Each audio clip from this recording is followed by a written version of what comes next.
Hello, and welcome to Jason Cab's Experience. Our guest today is Emily Cheng. Emily, thank you for being today. Thank you for having me. So, Emily, this should be a softball question for you.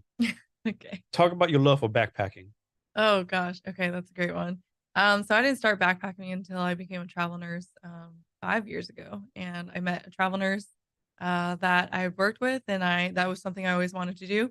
And she took me on a 6-day backpacking trip to Mammoth Lakes in California, and I completely fell in love with it. And then when I came here, obviously this is one of the meccas, so I really, really got into it, and it's one of my happy places. So, backpack and hike, is that like kind of like the same thing, or is there a difference in that? Different. So hiking is more of like you take a day pack, you go into the mountains for a couple miles, come out. Backpacking, you have everything on your back, and then you take it into the mountains and you set up camp and then, stay for a couple nights or one night, whatever it may be, but you take everything with you. So, what's the longest you've been like camping in the woods, so to speak? 6 days. 6 days? 6 days, 5 nights. Oh, wow. Yeah, I That's love it. impressive. Yeah, thanks. What's been your favorite place to backpack so far? Kind of hard to. Well, I would say here, Jane and Marmot Lake is probably my favorite. The lakes are, alpine lakes, so they're milky blue and super beautiful. And you can actually go up into the glacier and go into another lake. It's just unreal, and it's not permitted either. Okay. What's been like the most dangerous place? Most dangerous place. Like, you want to scare for your life, you're like, okay, I hear lions and bears and animals, Yeah, and like, I mean, and they're honestly, kind of close. totally. I mean, anywhere you're going in the backcountry, it's gonna be dangerous. I mean, I think I'm definitely. I've only seen a baby bear and a mama cub from far away on my first backpacking trip, but I actually haven't seen any out here in Washington. And Okay. so, but obviously when you're in the backcountry, everything's out there. I just haven't seen much And of you it. go by yourself, you go with friends? Both. So I have done it by myself, which my mom does not love, but I'm I'll sure she do. doesn't. I'm sure she doesn't. Yeah, but I usually have bear spray, I have a knife with me, and kind of just reading reports, of course, before I go as well, just to make sure there hasn't been like recent sightings of anything that's dangerous. Um, but I'll do a mix of both. And you like, I guess Mhm. you take like some kind of satellite phone with you too? Yeah, yeah. So I Okay. have a little like network phone that I get to have on my backpack, and I can text from it, and I can text from my phone as well and send SOS if I needed help. So like, when you hmm go over yourself, like, suppose you see somewhere else a couple miles away, hmm you like go to them as, hey, fellow backpacker, let's hang out. You're like, Oh yeah. oh, you're like, okay, that might be a weird person trying to do bad things. Let me disappear. It's a mix. I mean, I have never encountered anyone that's Just weird on as the long as backcountry. long as the vibe you get from them. Yeah, exactly. And I think for the most part, I mean, I honestly feel like there's more risk for danger in a city Oh than yeah, there is no in the doubt, backcountry, right? no Who's gonna doubt. like go 20 miles in and Yeah, like go hurt people? yeah. I mean, not saying that it can't be Yeah. possible, but I'm sure way there's less people out there likely. like in the middle of nowhere, like in the Ozarks, who's been there for 20 years and Sure. preys on people, but that's like a one in a Totally. million chance. And then Yeah, this is bad to say, but if that happens to you, you probably an unlucky person, right? I mean, exactly. That's probably just like wrong time, wrong place. But yeah. for the most part, like another fellow backpackers just trying to go disconnect That's why you from. take your knife, right? Yeah, So exactly. slice them up real fast. Gosh, yes. Hopefully never encountered that experience. But yeah, you got to be prepared. Oh yeah. Yeah. And so when you go backpacking, it's like you like hike all day long, sleep all night long. hmm How's that work?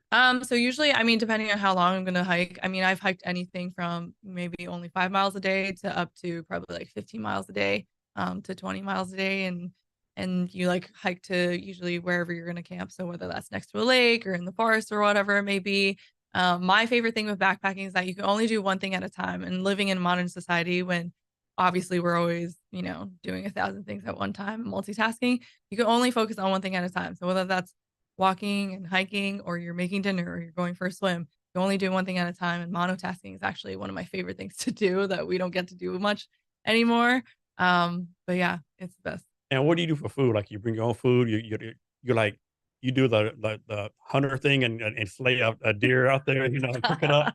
Go fishing. What do you do? I wish I was that talented. No, not to that point yet. But yeah, usually I'm bringing dehydrated foods, or I mean, if it's a short backpacking trip, I like to bring more luxuries, so heavier foods. So I'll bring like vegetables or fruits or whatever it may be that I can, cook up or eat raw. But you definitely, of course, you're bringing everything on your back, so you got Yeah. to be mindful of weight. So usually dehydrated meals. There's actually something that I really discovered the last few years called a ramen bomb, and it's ramen with like dehydrated mashed potatoes, and you put it together. Uh-huh. It sounds very unique and weird, and could be disgusting, Yeah. but I tried it, and it's like one of my favorite things to make. Nice. And Yeah, I'm guessing like very carb do heavy. you like have to use a different sleeping bag or different equipment depending on the weather? Yeah, I mean, depending on, what the weather is, there's definitely, each what's it called, sleeping pad, and also the sleeping bag is to a certain rating of degrees. So I've slept in probably the lowest is 25 degrees. Okay. But you obviously have to be prepared with what you're wearing and the Yeah. gear that you bring. But yeah. So you ever wake up in the morning and oh crap, there's like 10 inches of snow around me. Not 10 inches, maybe like 5 inches of Okay. snow. Yeah. Okay. Yeah. Is there a place you haven't been backpacking yet that you want to go, like your bucket list backpacking place? Tons. But mostly Patagonia. Like I want to Okay. go to Argentina and Okay. Chile. That's my dream trip, is to go out there. Nice. So Mhm. when's your next backpacking trip? Gosh, it probably won't be for a while. Probably not until like next summer. Next summer? Mhm. And do you like have a favorite season? Like you prefer going the winter or the summertime? I'm more of a summertime. I mean, I can do wintertime, but you just need so much more gear, and I would Yeah. not go alone either. It's like Yeah. way high risk, especially with like avalanche, Yeah. depending on where you are. So definitely prefer summertime. And so when you go by yourself, Mm. is that because you want to or because you can't convince your friends to go with you that weekend? It's usually a personal choice. Yeah. Okay. Because sometimes you just need alone time. And Yeah. I'm ambiverted, so I'm both extroverted and introverted, but I lean a little bit more on the introverted side. And the backcountry and like the outdoors it's just a special place for me Yeah. to just like be with myself when again, like we live in such a busy society and we don't get that quiet time. And do So you like get into like the spiritual stuff like meditation and stuff like that? oh yeah. Like alone time, like Yes. why do we exist out here? What's the world doing to me? All that kind of Oh stuff. yeah. I love existential questions and That, getting yes, deep. yes, Yeah, for sure. yeah, That's like I like love personal growth and all that stuff. And so, I mean, I can tap into that stuff here. But it's much better when I'm connected with nature. yeah. Hmm. Like, is there like what's the best place in this area to go if you just like want to go out for a night and look at the stars? Right? Is there a favorite Yeah. place for that? Oh, I would say probably either the Olympics or North Cascades is my Okay. favorite. Definitely out, you got to be outside of major cities. Yeah. So, yeah. So next, stand up paddleboarding. Yeah. I've always heard that's actually quite difficult. I've heard like Uh-huh. people like actually like pull calf muscles doing that because Yep. is that Yep. true? Well, the first time I paddleboarded it was I was visiting a friend in Oahu in Hawaii, and she was like, "Oh, let's just go tandem. I can just like, paddle, and you could just sit." And I couldn't even stand up. I was Yeah, I shaking. can imagine. Like, I was like, my balance ain't that good. "Oh my goodness." And I was like, "I'm pretty athletic. Why is this so hard?" And then that following summer, I actually bought my own and did it up here because I was like, "This is something I want to do." And it was actually during the pandemic too. And I was just trying to figure out a way to get outside and not have to be around people. And it was great to just get out into the water and like be away from Uh-huh. people. So slowly learned, but it is pretty difficult to stand and balance. A lot of core work. How much does a paddleboard cost? I'm guessing it's pretty Yeah. expensive. Anywhere from like 250 to 400, I would say. So it is an investment, but it does pay off. If you're renting, it's probably anywhere from like 40 to 50 for a session. And Yeah. you go, like a And where do couple you usually go times. paddleboarding at? Yeah. My favorite place is Seward Park. Okay. But I've gone in South Lake Union before and yeah, other like, Silver alpine Park, that's lakes. where they have like that, what's it called? They have thinking Silver Park, I can't recall. It's like this Mhm. national, not a museum, but like wildlife park.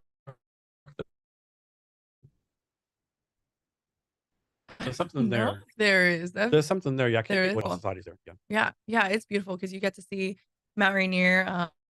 Tahoma is like what I like to refer to her as, but you can Yeah. see it's so clear there. And there's, two sides to the water. So there's like a boat side where all the boats are. And then there's the more open water part where people go paddleboard, they go swimming, they, do whatever they want there.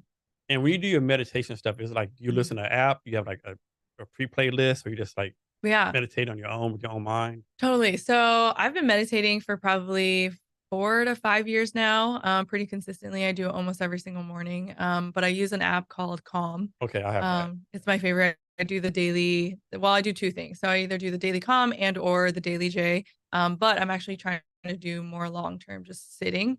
And I'm actually going to give myself a silent meditation retreat in Okay. in April and sit for 10 days. And it'll be really hard, but Wow. I really want to deepen my spiritual and meditation practice. So So what made you start meditation? yeah. I've just was like constantly hearing about it, and especially with like people who do entrepreneurship and startup and stuff.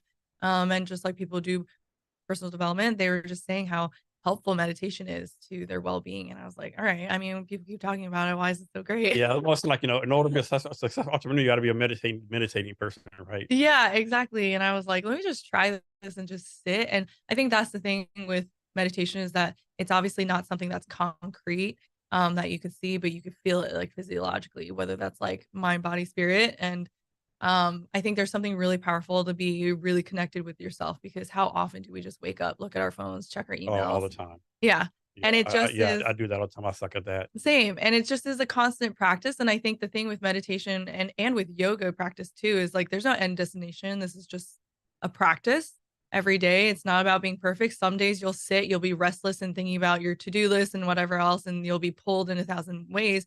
Or sometimes you sit and you feel really connected with yourself and you're like, wow, this is like an experience I never processed, or maybe this is a thought I never thought about, or this is an emotion that I didn't like give it space yet. So I really just, I'm very passionate about meditation. I think So it's very you might not magical. know this, but why do most people meditate in the morning versus midday? And like you always hear Hmm, people say, "I wake up and meditate." Right? Everybody sure. says, "I meditate right before bed." I mean, I do think people meditate before, I mean, you can meditate obviously whenever. I just feel like the reason why people meditate first thing in the morning is just like set the foundation, and check in with themselves before they check in with the world. I really feel like that's, setting the like grounded foundation that you need, before you start your day. I mean, I at least from hearing from tons of people who meditate. So talk more about this 10-day meditation thing you're doing. Oh gosh. Sounds Yeah. kind of extreme. I gotta be honest with you, right? It is. Yeah. Now we say 10 days, it's not like 10 days, 24/7 hours a day. It's like just 10 days of like, Yeah, I mean, so it's something called Vipassana meditation, and it's this, I don't know who started it. I need to learn more about the history and things like that, but a lot of people that I follow who meditate have done this training before, and they basically like teach you different aspects of meditation and things like that. it's And like a group you're going with. so you show up to these meditation centers, and there's dozens of them all around the world. There's Okay. actually one or I want to say upstate New York, upstate in Washington, and there's like one in Vancouver as well. The one that I'm looking into is like right outside Joshua Tree. And you just apply for it a couple months before, and they accept you. And there's ones that are for new meditators, which are the 10-day thing, and then there are ones for return meditators, and it's actually for free, and there's no financial obligation. It's just, I guess the only expectation is that hopefully you come back and you get to volunteer and help to Okay. host like future ones. And so, yeah, I honestly was just like, this sounds very challenging because, I mean, I think there's like a morning meditation, there's a afternoon one, and there's an evening one. And then you can't like bring, you're not really doing much activities outside of that. There's no work, no No, social there's like, media. It's just no. sitting. So they take your phones, they take your screens. I can't even bring my journal to like journal, because I also like to, if you're reflecting on the experience or whatever, you kind of just, there's no exercising. There's like paths or like, I think there's trails on the different meditation retreats, but yeah, it's like pretty wild. And, there's meals there. So there's 3 meals there. And I think there's like snacks or whatever. But it's all vegan and plant-based, and which I am anyway, so that's not a big deal to me. But it's pretty wild to think that, I don't know how big the groups are, but I would assume probably not most than like 20 to 30, Okay. but you're around other people who are doing the same thing, but you're not like communicating with them. You What? could probably like look at them and whatnot, but you're not like, sign languaging anything to them, or like playing charades or anything like that, as far as like the research that I've done, which is pretty wild. So I'm an introvert. I don't know if I go 10 days without talking to no one. Like, yeah, that's freaking I insane. don't know. It'll be very interesting. And obviously, I don't know, everyone who's going has their intention of like deepening their meditation practice. So I think it'll be really interesting to kind of just have this like challenging experience of And like, when is this? When are you doing this? I'm doing it. So my birthday is April 17. I'm doing it like a couple days before for 10 Okay. days. Okay. Mm-hmm. So when you meditate, Mm. what do you, besides calm, do you like, do you use any other tools? Like you like drink tea or like anything else, or like, take Yeah. anything, or like, what do you use to Yeah. help you meditate? So I do think that the general, I guess like the very typical sense of meditation is that you're closing your eyes and sitting down, right? But I also think there's like physical meditations, there's different types of meditation. So like you said, tea, I think that's like such a great moment, just to, even if you don't drink tea, if you're drinking your coffee, like being mindful with that moment, right? Versus like drinking your coffee, checking your emails, like doing 1,000 other things. It's just like being present with it. And I think that's what's so beautiful about meditation. And definitely when I'm, doing physical practice, whether that's yoga or just working out, like how can I be in this moment rather than like thinking about the past or thinking about the future. And I think that's meditation Yeah. as a whole, is just how can you be here in this present moment, and instead of like thinking Okay. and being elsewhere. So I have a friend, he does those, I can't say this word to save my life. It's it's not Kawasaki, but it's the thing Aaron Rodgers did, the football player. Mm. It's like a psychedelic thing. Um, Oh, it's not ayahuasca. that's it. Yeah. Oh, it's I that. I can never say that word to save my life. Oh Yeah. yeah, it's Yeah. all good. Yeah. Yeah, so psychedelics. Is that like meditation too? That's a good question. I do think there's a component with, like psychedelics with helping you dive deeper into your inner self. I mean, depending on, each person has different walks of life, different blocks, different traumas, whatever it may be. I do think for some people it might be harder for them to tap into themselves, or they've been have, depending on how not even long their experiences have been in their life, maybe they've just been so far removed from Mhm. themselves that it can be just so much harder to get back to yourself. Yeah. So I do think sometimes psychedelics, if used with intention and responsibility, and if you're in a guided group or with a shaman or something like that, they can help you re-tap back into yourself with things that you've probably like suppressed Yeah. too much. But everyone's, I don't think psychedelics is for everybody. I would argue that meditation, I think in some sense could be applied to every person, maybe not traditionally in Yeah. like sitting in stillness, but I do feel like everybody can adopt some sort of mindfulness into their day. And I do think it could positively impact their well-being. But yeah, psychedelics are an interesting topic. I'm not too well versed. I mean, I did read that book, How to Change Your Mind by Michael Pollan, who's like one of the, Yeah. big people with it. And I'm a big proponent of psilocybin. With I've personally used it to help me with my mental health, but I think everyone has to do their own research and It's see if crazy how many it's people use that, right? It's like, I mm, mean, I think in the media and the world of law, it's like, oh, it's taboo, don't do it. totally. You're gonna fry your brain. Yeah. But I know so many people doing that, like, and Yeah. no one's like having a bad trip, you know. Totally. I mean, there's definitely been experiences, right? But if you compare it to other substances that have been normalized, like alcohol or, like cocaine or meth, Oh there's yeah, definitely way more fentanyl, yeah, higher yeah, occurrences of yeah, negative experiences than there are with some psychedelics, especially if you're using them in a controlled setting, or, what you're doing is helping you out. Do you remember this? It happened a couple months ago with this guy who was an employee at Alaska Airlines. Mm. Supposedly, he got on the plane from Everett to Portland, and supposedly he had tried to take the plane over, right, and try to crash it, right. Oh, And wow. he tried to say, because he was a master mushrooms, right. But then he said, "Yeah, I took master mushrooms 3 days ago."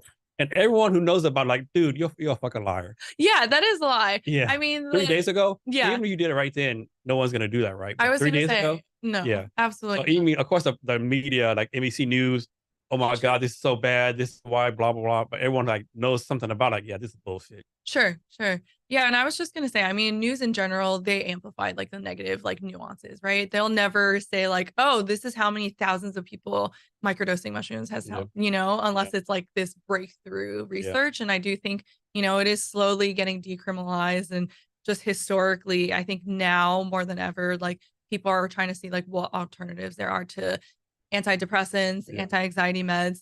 Clearly a lot of pharmacology has been over abused. Oh yeah, And so I think, I mean, I'm a big proponent of trying to doing things more holistically, and like magic mushrooms they're like an organic matter, so it's yeah, not lab made or anything like that. And again, this is nuances. I'm not saying everybody needs to try magic mushrooms or, psychedelics, but, I think if you're considering some sort of healing modality, I think it is an interesting one. yeah. So I'm from Texas. Most people don't realize this, but every year for like that 7 years, the Texas legislature has like given like $25 million for Well, like this research, psychedelic research for yeah. veterans, you know. Yeah. And then there's this guy, Governor Perry. He was a governor a long time, like 10, 15 years ago, Rick Perry.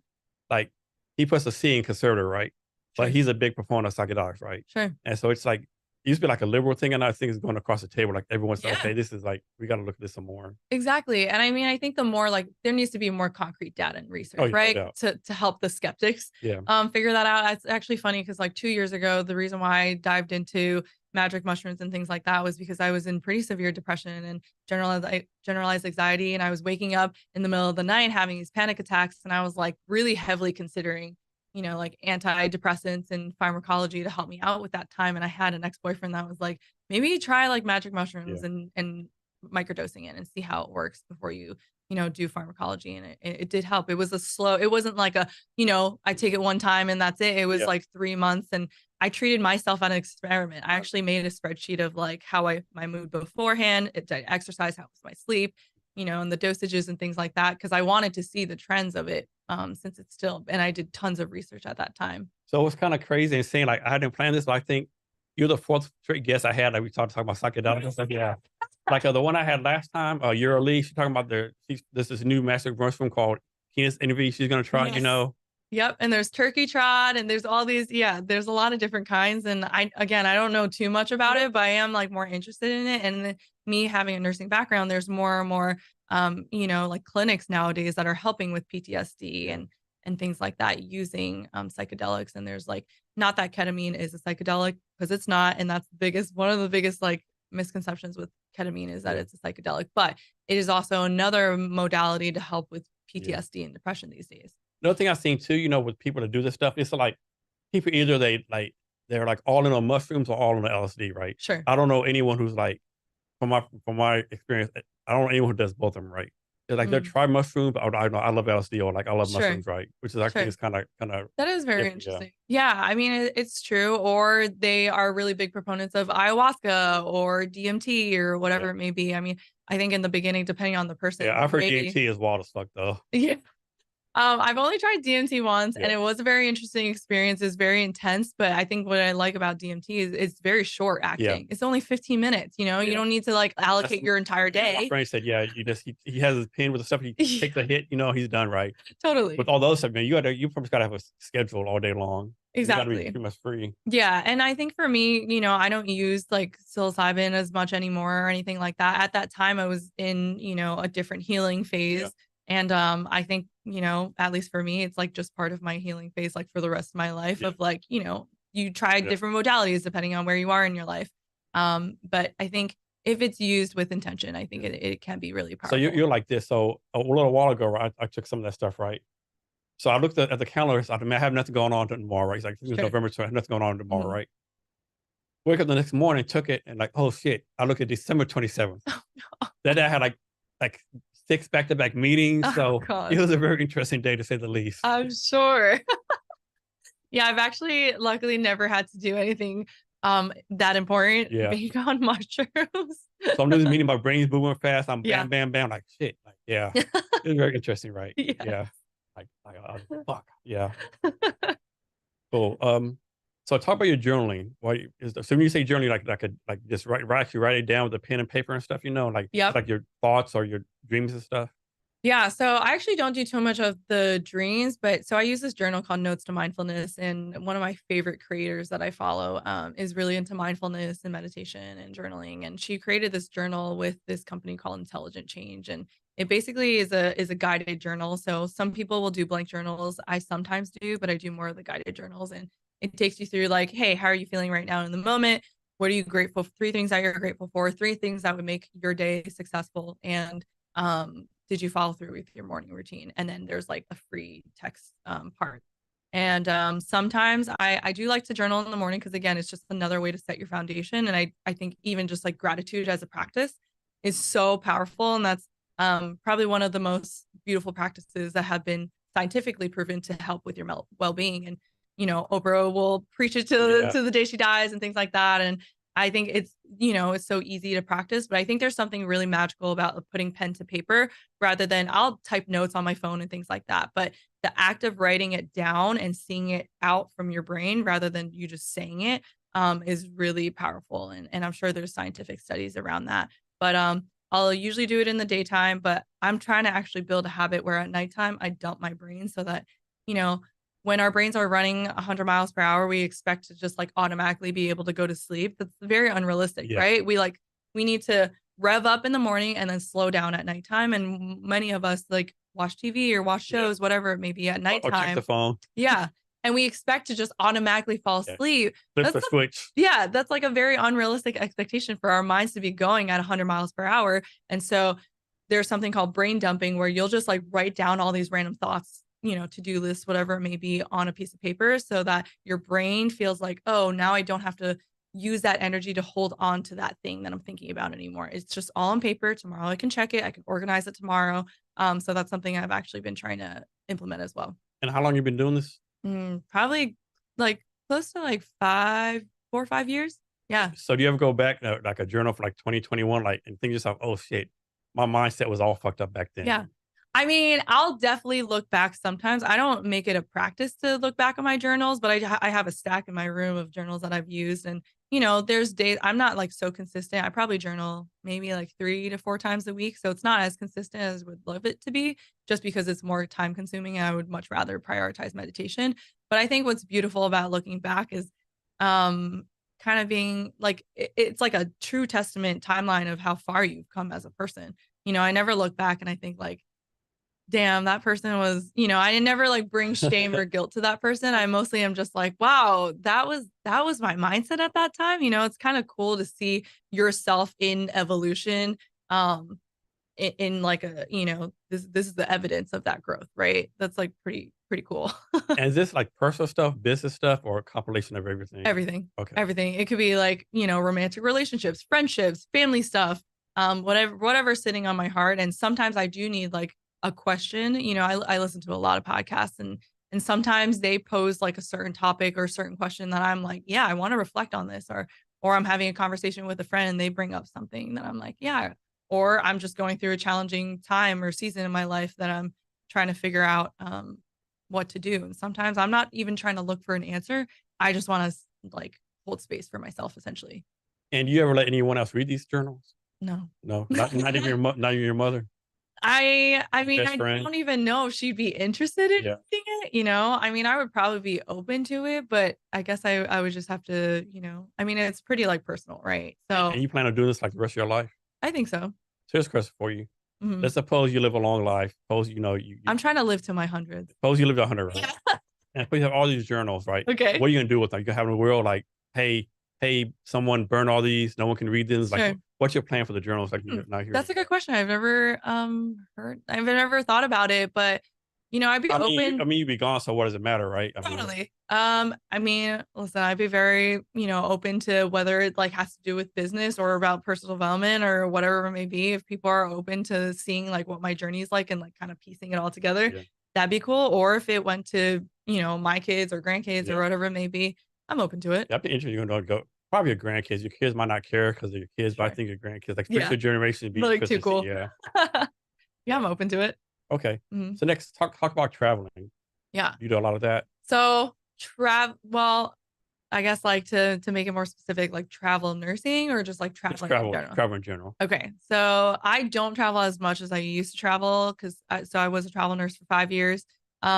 Now I travel more for either business or for leisure. And having a startup, I don't get to travel as much as I used to, but it's definitely one of my favorite things to do. I mean, I think for most people who, aren't homebodies all the time, they love to explore the world. And there's obviously so much to see. And I think there's something really beautiful about immersing yourself in other cultures, even if it's, here in the US, right? Like I just came back from Tennessee a couple days ago and I'd only been to Nashville and I was in Chattanooga and that was a really fun experience to have to see. People like, don't realize in the United States, every state's different. Yeah. Every city and state's different, Exactly. That's insane. Yeah. And I think that's like the biggest thing is like, we think we need to travel so far to experience something new. Like, even if you're here in Seattle, you've never been to Leavenworth, go out there, Exactly right. Go up to Bellingham, go to Vancouver. Like there's so much to see. Angeles. Yeah. Westport. Exactly. So many beautiful places. And I think that's the stigma of like, oh, to travel, you have to like get on a plane or you have to go on really 5 hours and go. when your backyard could just be something super beautiful of like discovering a new neighborhood or whatever it could be. But yeah, I really feel like traveling helps me to connect with the world at large because I'm learning about new people, new cultures, and new ways of thinking and new perspectives that helps me get out of my own way, I feel like. And it helps me to develop more compassion and empathy, which I will argue, I think everybody could use more of that in this world, right? And so I really love it. I'm itching to go for another international trip. I don't know when I'll be going. Where do you want to go to? I mean, my top trip is Patagonia, but I probably won't be able to do that until I exit my business because I want to do it for like a couple months. Yeah. But I am every year I go to the Dominican Republic and we actually host a medical volunteer trip there. And it's we're going to talk about that later. Oh, we are. Okay, perfect. But yeah, I'm itching to, discover another country. And I was trying to make it a habit that at the end of the year, I was going to be in a new country because the last 2 years I did that.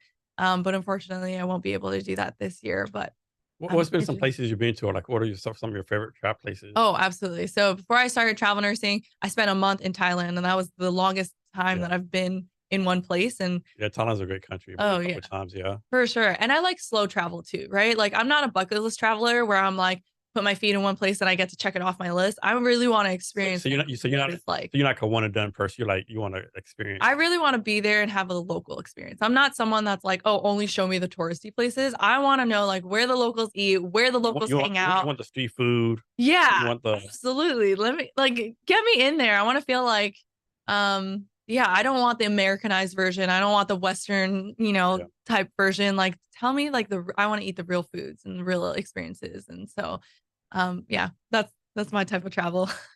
Nice.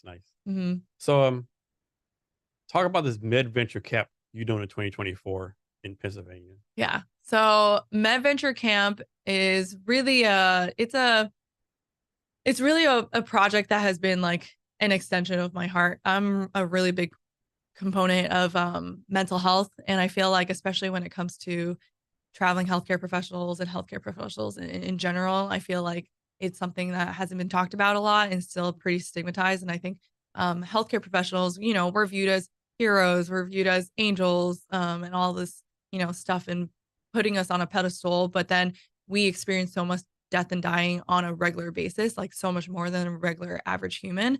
And we're not taught how to process that in a healthy way. A lot of us will use substances to self-medicate. I've been there many, many times, and I'm very grateful to have like built experiences where, and tools in my toolbox now where, I can process those things in a healthier way. But our camp is really a 4-day, 3-night adult summer camp for traveling healthcare professionals to come and really disconnect from modern society, reconnect with themselves, with people in the community, and really just play like a kid again. I think there's something really magical about playing. I think as adults, we're expected to be bogged down by our roles and responsibilities, and we forget how to be like playful and have joy and, do things just to do things and not to have this end goal or outcome or, monetize things. We forget how to like do things just for the fun of it. And so this entire camp is on a lake in Pennsylvania. It's right on the border of New York. It's about 2 hours away from Newark airport, and people just come, and we have so many, like all the sports you can think of. Pickleball is a really big one that's been popular. And you can go tubing on the lake. There's a huge slide that goes into the lake. We have holistic sessions in the morning, like meditation, sound healing, and it's all taught by traveling healthcare professionals. We try to bridge the gap between the traveling healthcare industry and also clinicians with educating on different, industry insights and market insights. And so it's a little bit of learning, but a lot of play. At nighttime, we have themed nights. So the first night we had a karaoke, and everyone came in onesies and pajamas. It was super fun. And then we had a neon night, and then we had a disco night as well. And so it's pretty fun to our community is very go all out. And so it was really fun to just have an experience that wasn't only centered around partying and drinking, and was really like centered around like healing. I mean, we had a lot of fun. There was open bars at night. We have that too, but that's not the center of everything. And we also had Camp Olympics, probably my favorite, is to like split up the entire camp into 4 teams and see everyone's competitive side come out, and camaraderie. And I love seeing people in their competitive edge. So that was really fun. And so, 2-part question: is there a cost for this, and do people have to apply? Like, what's the application process? Yeah. Into this. So there is a cost. It's a ticket cost. So it's all inclusive of your accommodations, all your meals, all our snacks, our open bar, all the experiences, and all the workshops and sessions. So There's a it is $950 until the end of January, and then and it doesn't include the transportation to and from. If you're not going to drive onto campus, if you're driving onto campus, that's free. But it's kind of a show up and everything's included. You don't need to have your wallet or anything. You just show up and you enjoy the experience. And then your second question was, do you have to apply for it? Anyone's invited to come. We actually have spouses or even friends of people who are not even in the healthcare industry or who are coming. We definitely invite everybody to come because I think it could benefit anyone. But it is catered towards traveling healthcare professionals, but we welcome everybody. So another two-part question. Number Okay. one, how many people usually go? And number two, how many people could actually go? Like how many people could you actually support? Yeah. So last year we had 125 traveling healthcare professionals come. And then this year we're aiming for anywhere from 175 to 250. And then the campus itself, the reason why we decided to choose this campus was that it can hold up to 1,200 people. So a lot of room for growth. That would be a dream. A lot of A lot of people. logistics. Yeah, a lot of logistics. And honestly, this team, the reason why we went with this team in Pennsylvania, and shout out to Camp No Counselors and All Away. Those are the two companies that host us. They have their staff is comprised of international people who come from all over the world to support us. And the customer service and the hospitality is just out of this world. I mean, we had this instance where we were holding our first session and it started drizzling, it started raining. And within 5 minutes, they had branded ponchos for everybody, and everyone just like sat and they were just having fun with it. And I think that's also a testament to our community with how they just roll with the punches. And that's what I really, really love. And they go just above and beyond to make sure that we feel comfortable. Anything that we need, they're going to do that. And they're just a good time. And, having people like the people who led led our experience. There was one person from Australia. There was one person from Ireland. So it's people from all across the world. All around the world. And it's just so fun. We actually had one camper go see one of our Australian, we call them non-counselors, and they hung out in Australia together. And so it's just really fun to see people from all So over I the don't know world. if you track the demographics, but do you find do nurse like junior nurses tend to come more, or like nurses like in the business like 20 years is like a demographic that comes? Yeah, I would say, I mean, our app in general, our company really caters more to the mid to 20 to probably like mid 40s. Um, but I mean, healthcare professionals obviously are all across the board and we welcome everybody. So, but I think a lot of people, there's definitely some skeptical people who are like, oh, well, I'm like too old for this or whatever, but there is no age to be too playful, right? Like I want to invite families to come. I want to invite like whoever wants to come and just like enjoy a weekend with our community. Please come. And how many years have you been doing this? So we only had 1 year of doing it this past summer, and then we're doing it again next summer in June. Okay. So you probably don't know this either, but like how many people from the first year are coming back to the second year? Yeah. So we have about, I would say 50% of last year coming back this year, which is super exciting. And, that's a testament to what a great time they had. And right now is just the very beginning planning stages. And we're trying to figure out like, how do we switch things up so it's not monotonous? Yeah. I mean, it has to be some pressure on you, like up the game, so to speak, right? Oh, absolutely. Has to be some kind of pressure on you, like, Yeah. do yourself from last year. Yeah, exactly. And, I'm always about like upping the ante and I'm totally up for the challenge. So I'm excited. All right, next. So there's actually a blog on your website. I want to go through 3 things. Okay. So one blog was titled 9 Essential Steps to Become a Traveling Healthcare Professional, Your Passport to a Rewarding Career. You like do like a quick synopsis on that? Sorry, can you repeat yourself? Yeah. 9 Essential Steps to Becoming a Traveling Healthcare Professional, Your Passport to a Rewarding Career. Yes. So I think in general, traveling healthcare is a very unique, really unique perspective to have and pathway in our industry because, most people just think, oh, you're just going to be at a hospital for one for your entire life. You're just going to have that one job. But I think, I think we're seeing with the generational shift, there's a lot of people who value freedom and flexibility, and travel healthcare provides you that opportunity.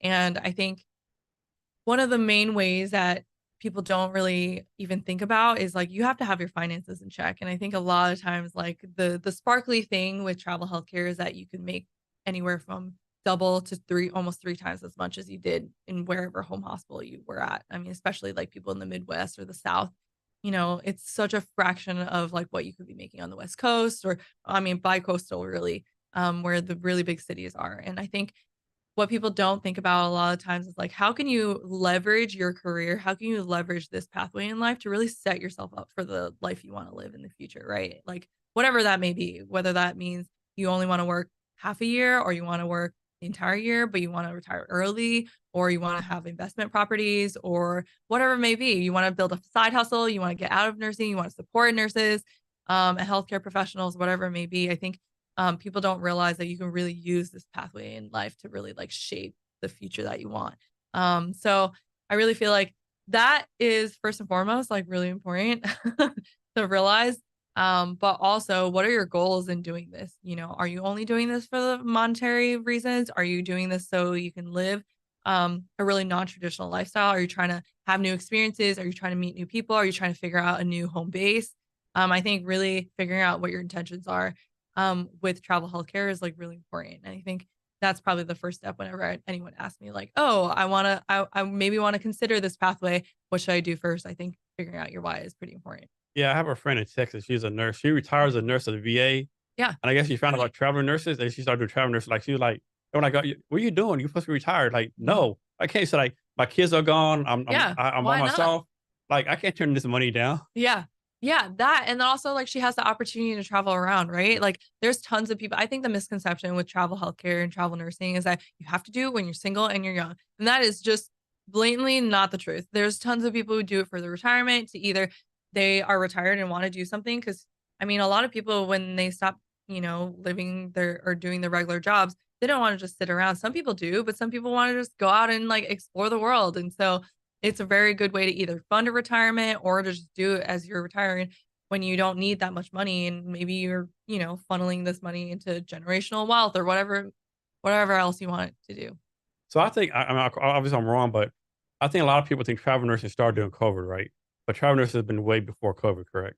Many, many generations. It just had such a big spotlight because of all these, rates and all these like crises of New York City needing people and whatnot and whatnot. But yeah, travel nursing's been around for such a long time. And I think that's as a veteran traveler, I think that's something that we get a little bit annoyed by is that it pulled so many people into the industry for possibly the wrong reasons. People were only doing it for the money and not realizing that's like 0.1% of the entire, experience of being a travel healthcare professional is sure the money is really great, but like how can you know, build your dream life? How can you, meet new people, have once in a lifetime experiences, really like learn about yourself and about the world at large.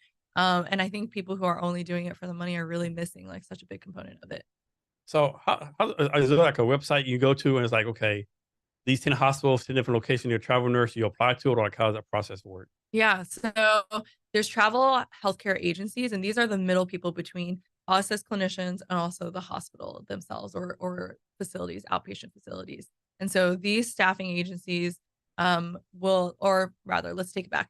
The hospital will say, hey, we're going to be down 10 nurses in this unit for the next whatever season for whatever reason. They'll go to staffing agencies and say, hey, we need this. And I'm obviously breaking this down very simply of like the agency will say, okay, we have this many jobs. And then the agency themselves will then there's recruiters and they work with the clinicians themselves and they'll say, hey, if are you interested in going to California, Northern California, in the Bay Area? There's this many assignments that are happening and this is what they're paying. And they'll have this dialogue with the clinician depending on what they're looking for.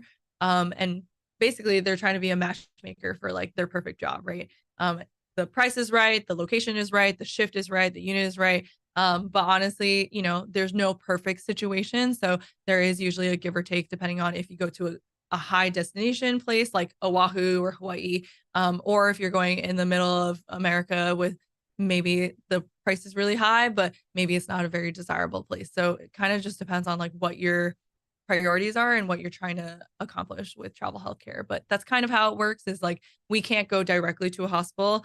And say like, hey, I want a job. It's usually through a traveling agency or there's sites as well where you can like compare and contrast between companies and whatnot. But that's usually how it works.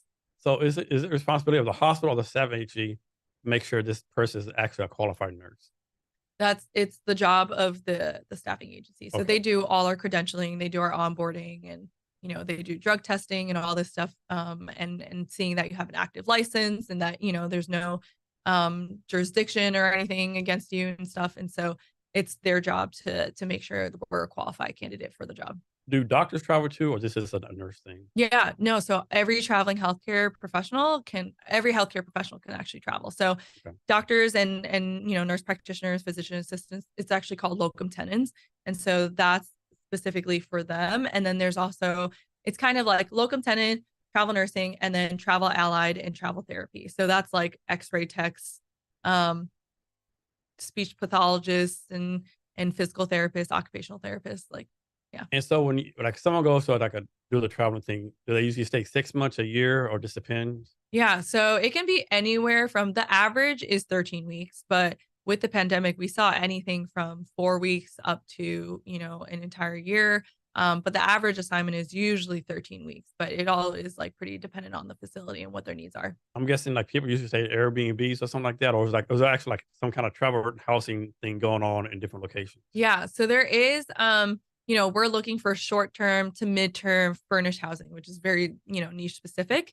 We do Airbnb. There's also like other websites that also will help to Yeah, connect I'm guessing us. you really can't stay at a luxury hotel at $300 a night. Yeah, I mean, there are some of I forgot what they're called, but there's like hotel stays that are more like midterm. Yeah. I think extended stays or Yes, whatever. that's what they're called. Yeah, Yeah. extended stays. So some people stay in those as well. I think it kind of just depends on like how scrappy you want to be. There's also people who like travel in their RVs or their vans, and so they don't have to That's even smart. worry about that. And so when you get paid, is like, I'll make this up, but you pay like we'll say like $100 an hour Mhm. plus hotels plus per diem, or you got to take everything out of the money they pay you. Yeah, so I kind of view it as a pie. So the first part of the pie is our hourly rate. So the hourly rate is actually pretty low usually, but that's the only tax part. And then the other two pieces of the pie are the meals and incidentals and also our stipends. So there's a housing stipend and there's the meals and incidentals, and all of that is non-tax. And the reason why we get non-tax part of our pay is that the IRS is assuming that we are being required to travel for our work, and we're duplicating our housing expenses in our tax home and also where we're going for work. And so we're paying like double. And that's why they're saying like, Okay. hey, here's your allowance to go figure out your housing. And obviously the stipend for house like different based on different locations. Correct. Okay. And depending on the job as well, in each Okay. hospital will give whatever that may be. And even like amongst the different agencies, they will also give different rates sometimes depending on what their overhead is, how big their company is, how many people they have to pay out. There's obviously a lot of different varieties and variables. So there's a website out there that says, you're a travel nurse, and you go on the site and there's like 10 hospitals. Is there a site that says like this is the best hospital? Don't work here. Don't work for Dr. Jones. Don't work for XY General. Is there something like that out there? Yeah, so actually on our app, we have facility reviews and we have agency reviews too. And so we're really trying to crowdsource all this information firsthand. And our community can basically contribute that information so that if I'm looking at a job that was presented to me and I'm trying to decide whether I want to apply for it or not, I can go in this database and see from our community that, hey, is this a place that I do want to work? Or maybe it'll help me set expectations for, is this a job that I want to take? And I just know I just have to put my head down and get Yeah. through it because I'm doing it for the money, Yeah, like this job's gonna suck. The money's so good. But I I know. gotta suck it up. Yeah. Or Yeah. like, man, this job is in like middle of nowhere, North Dakota, but man, this money, Yeah. So it kind of just depends, right? Like everyone has different goals and what they want out of the jobs that they take. And so yeah, we have a database where we say our tagline is empowered travelers, empower travelers. And I think you can Google, you can go on Facebook groups and things like that, but we have a centralized place for this database. All right. So speaking of empowered travelers, next blog post is called "Navigating the Open Road: Overcoming the number one struggle that travelers face." Mm-hmm. Yeah. And I think loneliness is the main reason why we even created MedVenture app. And I myself had experienced loneliness on my second assignment in San Francisco. I had just come from Napa Valley at a community hospital, very small. And I was really excited to go to a really big city, connect with people who wanted to explore the country and do unique experiences. And it was really hard for me to find those people. And so at first I was going to create a website and I created the app.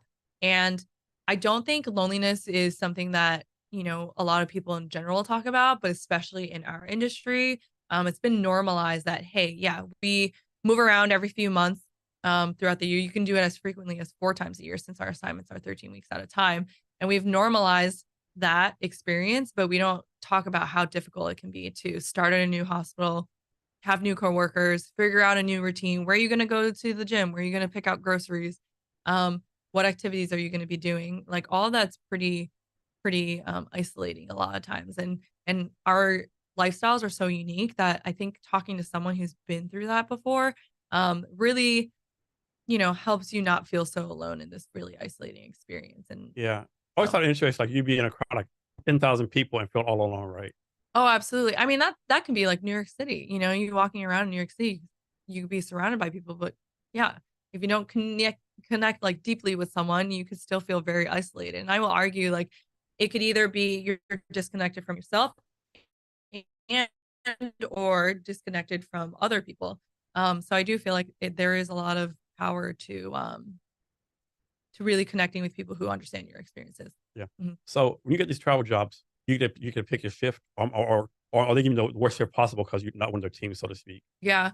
I think it really depends on the facility. I've been to hospitals where they treat what we call travelers. They treat travelers very well, like one of their own. Or I've been to hospitals where they're like, oh, if you're coming in and getting paid, We're paying all this money, yeah, you might as well do the crappiest job. But I think if we think about, really trying to retain people in our industry and in healthcare, in the healthcare system, like, we have to treat people like humans, right? And if you're constantly going to crap on someone, they're probably never going to come back. And so I think it kind of just depends on what their goals are. Are they trying to just churn and burn people, or are they really trying to like provide people with a good experience so that they can give good care to people, which obviously should be all of our goals. Is like, if we're working in healthcare, we want to help people, right? We want to give them better outcomes, you would think, but Yeah, not everyone has the same goals. yeah, you treat your nurse like shit, then they treat the patient like shit, Yeah, exactly. And I mean, I think that's probably one of the biggest things that I see in healthcare. Is one of the problems is that we're just trying to churn and burn these people. And this is a big reason why people are leaving our industry and why we're having this great resignation. And I really just feel like, all of us go into healthcare with good intentions, but if you don't support us and if you don't really respect us, people are going to leave. Healthcare professionals are highly intelligent people and they're not going to stick around to be crapped on. So I think for the longest time, you always hear about this nursing shortage, right? Mhm. Is there actually a nursing shortage? Yeah, so that's like the age old question of like, is there enough nurses and are there enough people in the workforce? I do think we're, creating enough nurses these days, creating, like enough educated nurses these days. But the problem is that the system is not helping to invest in retaining and valuing these people, right? So whether that's from safe staffing or giving them adequate pay, or giving them time off or whatever it may be, there's just not enough, nurses who want to stick around in crappy environments, in unsafe environments. Because again, most people go into this wanting to help people, but if you're not setting them up for success, what is going to keep them around? They'll just figure out another way to contribute to society and like help people and serve. Rather than, it shouldn't be one or the other, right? And it oftentimes like feels like they have to choose between helping patients or helping themselves. Why can't we create an environment where everyone's being helped, right? So is a nurse, like if a nurse has like education in Texas, then get a job in, Delaware or Korea, like if you're a nurse, or is like different standards in different places. Yeah. So the test that we take to be qualified for in nursing for the US is standardized. So it's a national board exam. But every time we want to work in a new state, we have to apply for it. And there's, something called compact states. So some people who are their primary license, if they're in a compact state, they get qualified to work in any other state without applying to them. But for me, for example, my primary state used to be New York. Now it's in Washington. Both of these states are not compact states. So that means every state that I want to work in, I have to apply for a new one. Luckily, I don't have to take a new exam because that would really suck. I just have to, pay a fee, maybe do some How long is fingerprinting. that process? Yeah, it really depends. So California notoriously used to Of have a course. really, Of really course. slow Of course. Yeah. California. processing. But I've gotten licenses within, 7 days in some That's states. not bad. Yeah. That's not bad at all. Mhm. And then with nurses, like what's the education process, right? It's like a 4-year degree Yeah, to your medical school to talk to the medical process. I sure. mean, the education process. I mean, Yeah, so there's different levels and I would just say like different types of nurses. So there's an LPN and then there's an RN and then if you want to go for higher education you can, but there's basically like two different types of nurses and you can either go to a community school or a community college and you can do 2 years to just you can become a nurse in 2 years, or if you want to go for the RN you do 4 years. And so it kind of just depends on like accessibility to education and what your goals are, but some people will do the 2-year program and then while they're working they'll get the bridge program where they're in school part-time and get the RN. But each facility also has their different requirements. Some hospitals want to increase their standard of care, so they'll only have bachelor's prepared nurses, whereas some facilities are like, oh, as long as you're enrolled in a program to become a bachelor's nurse, like we'll accept you. It really just depends. and LVN, that's like a basic nurse, like the entry level nurse. LVN, yeah. Okay. Yeah, LVN or LPN, sometimes they're interchangeable, and then there's the RN. Um, but yeah. And what's a nurse practitioner? Yeah, so nurse practitioner, that is a nurse who has gone back for their master's, and they can prescribe. And so they're usually working in a physician dominant. They have to work under a physician, but usually they can, depending on the state, sometimes they can open their own practices. Sometimes they can work with other nurse practitioners, depending on whatever their specialty is and whatever it may be. But sometimes they can work in the hospital, sometimes it's outpatient, but they can prescribe And and you have to treat. go back every once in a while, get recertified in something, or once you're a nurse, you're a nurse. So every few years, depending on the state, you have to reapply and you have to show that you're keeping up with your education and all of those things. Like each state has basically like these CU credits that you have to keep up with. But you just reapply for your So license. let's say someone's a nurse, right? But then they stop being a nurse for like 3 years, right? They have to start everything all over again, or how's that work? It depends on if they're going to keep their active license. If they do keep their active license, they could just not work. And I mean, I will argue it's probably pretty hard to get a job at the same level as you were. But it also depends on what is the staffing needs. Maybe they're really desperate and they're like, oh, well, you have experience. But I would generally say try not to lapse your experience more than a year. People usually want to see that you have relevant experience in that, field within a year, but it kind of just depends. In the pandemic, we were pulling people out of retirement, so who really knows, you Yeah. know? So next, talk about nurse burnout. Oh gosh. Okay. Great topic. I'm very passionate about that. I think burnout is something that not only nurses are experiencing right now, I think most people are experiencing it. But I think specifically with nurses, it's tied into the work environment. So I think a lot of times nurse burnout and also compassion fatigue are used interchangeably, but they're actually pretty different. Um, Compassion fatigue is when you start to depersonalize things and you lose your compassion for the care that you're giving, whereas burnout is really impacted by the trauma and the environment that you're in constantly. And yeah, it just burnout is much harder to come back from. It takes a lot more time, and sometimes that means you have to take a break from nursing or whatever unit you are, intense emotions or trauma, whatever it can be, whatever that like constant stimuli is. And then compassion fatigue um, is much easier to treat if you catch it early on. And so I think nowadays people are recognizing if their mental health is being, impacted. Um, that generally means that you need a break. And I think nurse burnout, I mean, it's a very complex topic, it depends on how are you treating yourself. How are you prioritizing your well-being outside of the hospital? And also, are you being supported in the hospital that you're at? Can you take PTO time? Can you take a vacation? Or are you, constantly working overtime and feeling obligated? Or is your management supporting you in days off? Or are they constantly texting you or, not respecting your boundaries or whatever it may be? There's so many different factors that come into play. But I think ultimately nurses just want to feel supported and respected, and a lot of times we're not. So nurses, they gotta be pretty emotionally balanced, right? Like they really can't couldn't like really. I'm guessing it'd be not a bad thing, but not a good thing where like you really can't get too personally emotionally tied with your patients, right?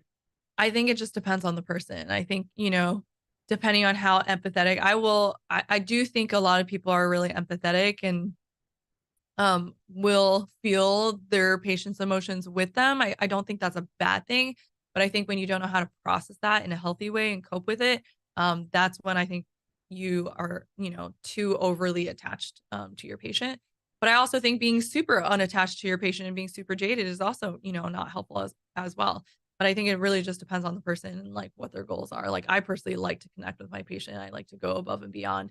But I have learned throughout being super burnt out, the detriments of like over attaching to a patient, and not learning how to process it. So how do you recommend a nurse deal with this, right? Suppose a nurse is like her section of hospital like is a high death rate, right? Mhm. Deals with death all the time. And she's sympathetic. She's trying to be sympathetic, right? But like one day, like, she's like, I won't say jaded, like, like she's not with it or whatever. And someone dies, and those family members like, you didn't care for my parent, you didn't care. Like, I could tell you just here for the job, all this kind of stuff. How do you recommend a nurse like deal with that? Like, I'm sure those situations come up, right? Yeah, those situations definitely come up. I don't think a lot of the times we get the backlash of like patients, family members, and friends telling us that we didn't do enough. I think that's actually more self-inflicted guilt of when we lose patients. All the time we will review that situation or that day time and time again, especially if we were emotionally connected with that patient. We'll go home and we'll think like, did we miss something? Did we make a mistake? Should I have like, spoke up something about something sooner? And, having been through so many dozens of experiences myself, sometimes like, we can't save everyone. That's just a simple fact of the matter. Um, and I think a lot of times we hold that responsibility when there's so many different factors, right? Like it's not only us, it's the entire care team, it's the doctors, it's like all the specialties that come into play. How did we all contribute to, this outcome? And sometimes the disease process, just people decompensate from the disease process. And there's nothing that we could have done to prevent that from happening, but we do hold on to that guilt. And I think for someone who's like holding on to that guilt, I think knowing that going into a day is like, you showed up as your best. And that was something I needed to tell myself when I started to feel really guilty a lot of times with losing patients or poor outcomes is like, you showed up that day and you did your best with all the knowledge and information that you had, right? If you could go back in that day, I'm sure there's nothing we would have changed because we did our best. No one shows up to work and they're like, oh, I'll just like half-ass this, or I'll just like try to do like less than I think is the best in the best interest of this patient, right? Like I want to believe that most of us show up and we do our best with what we have that day. But I think that guilt is very, very prevalent amongst nurses. And how do you keep from like, suppose you're married or have loved ones or partners, whatever the case may be? How do you keep from like taking all that stuff for the hospital home? Like, how do you compartmentalize? Or is it actually good to go home and like kind of vent and talk about it? Yeah, I think that really depends on the person. I will say, I think, something that they should teach us in school and that the hospital should also support us in is how to process difficult emotions and difficult experiences. Because again, I think it's been so normalized. Yeah, you just like you experience disease and death like on the daily, but people don't realize how big of an impact that can have on our mental health and the fact that we're seeing this time and time again. Um, and I having learned so much about burnout, I've learned that the stress cycle is actually cyclical. And if you don't, and just because the stressor is gone, if you don't process that in a healthy way, it just continues to compound until it hits a point where, it could be the silliest thing that makes you explode or whatever it may be, right? We've all been that place, but especially when it comes to what we're dealing with in healthcare. And there's 6 ways. So there's a book that I read. It's called Burnout. It's by these two sisters, Emily Nagoski, and I'm forgetting her sister's name, but it was very helpful for me to understand the ways to process and finish this stress cycle. And I think a lot of us just go home, we'll have, a bottle of wine or something, watch Netflix. Or two. Yeah, we'll watch Netflix and then we think like, oh, I have to go back again. But that was like very passive. That was not processing at all. And some of the ways that I learned in the book is, laughter is very helpful. Venting. I think it depends on, the dynamics that you have with your support systems. Sometimes your spouse, if they're in healthcare, it's helpful. If they're not in healthcare, that's helpful. Sometimes talking with your friends are helpful. But I will also say that with a caveat of if you're trauma bonding, because trauma bonding is something that's very detrimental with like nurses and people in healthcare who are seeing really traumatic things. The only thing that they can connect on is all their trauma. And that is not helpful for anyone. I think like having a container of like, we're just going to complain about this for 10 minutes and then we have to move on from this and not continuously like attach to it. Because then, we get too comfortable with, attaching to all these negativities, right? And I, as someone who's very solution based, if you're not finding a solution for it and you're constantly in this negative cycle, it's not helping anyone, right? It's not helping us, it's not helping the patient. We're going to work in a negative state. And so I think finding a way of, if that means, talking to a therapist or someone, because I think also our support systems really do carry a lot and we project a lot of things onto them as well. And I think having a healthy dialogue of like, hey, do you have capacity to hold space for me right now? And I know that can sound very formal, but sometimes we take advantage of our family members and our friends as well. And sometimes they are dealing with their own stuff too, right? And that's why our professional help can be really helpful, or having support groups can be helpful. Or for me, physical movement is like how I process a lot of my stressors and a lot of my traumas. Is like, I always say like emotion is energy in motion. So it never gets like created or destroyed. You have to just like transfer it to something else. And for me, I think physical movement, whether it's a walk, whether it's like weightlifting, yoga, whatever you like, that's why I love going outside. That is how I healthily transfer that energy. Okay. So can someone be too emotionally tied? For example, like suppose you work in a hospital, right? And when your fellow nurses, their patient dies, and you find out that this nurse is going to go to the person's funeral. Mhm. Is that like taking it too far? I honestly just feel like that's all on whatever the facility's policies are. Okay. I've never been to a funeral before, but I've definitely have been connected to family members who will give us updates on, what the services are and whatnot. I think it honestly just depends on the patient. And I've worked in mostly ICUs, and we've definitely been invited to funerals, especially if like we've had the patient for Okay. So many so it months. actually happens. Okay. Yeah, it definitely Okay. has happened before, and I think it just depends on the policy of the hospital, the unit culture as well, and also because a lot of times it could be a HIPAA violation as well. We Yeah. obviously want to Yeah. be private and be respectful to that. So sometimes, I mean, I personally haven't, but I do know, maybe the unit will send, flowers or, their condolences or whatever it may be to the family. So can someone be too young to be a nurse? Meaning like don't have enough knowledge, or experience, and then can someone be too old? Meaning like their skills are kind of degrading, right? Hmm. Through age. I don't think, well, from what I've seen, young wise, you obviously just have to make sure you have the education, go through whatever the education is. But when I became a nurse, I think I was like 22, and I think that's pretty average, 21, 22. I think what I will caution with younger nurses and having been there is that I think a lot of times we over attach our identity to our careers, and we'll think, so great, I worked all this time to become a nurse, and then you forget how to be a human before you are a nurse. So I think that is when we hit a lot of the burnout, compassion fatigue, because we forget to nurse the other parts of our lives and our relationships outside of nursing. And then as far as like the other side of the spectrum, I remember when I was going through nursing school, the administration was saying that the oldest person they admitted into the program was 72 years old. And they said, we don't discriminate. If you want to be a nurse, we welcome you into our profession. I mean, I can't speak obviously for every single school, but at least the school that I came from, they were like, if you have the passion, you want to help people, you want to be a nurse, like we'll accept you.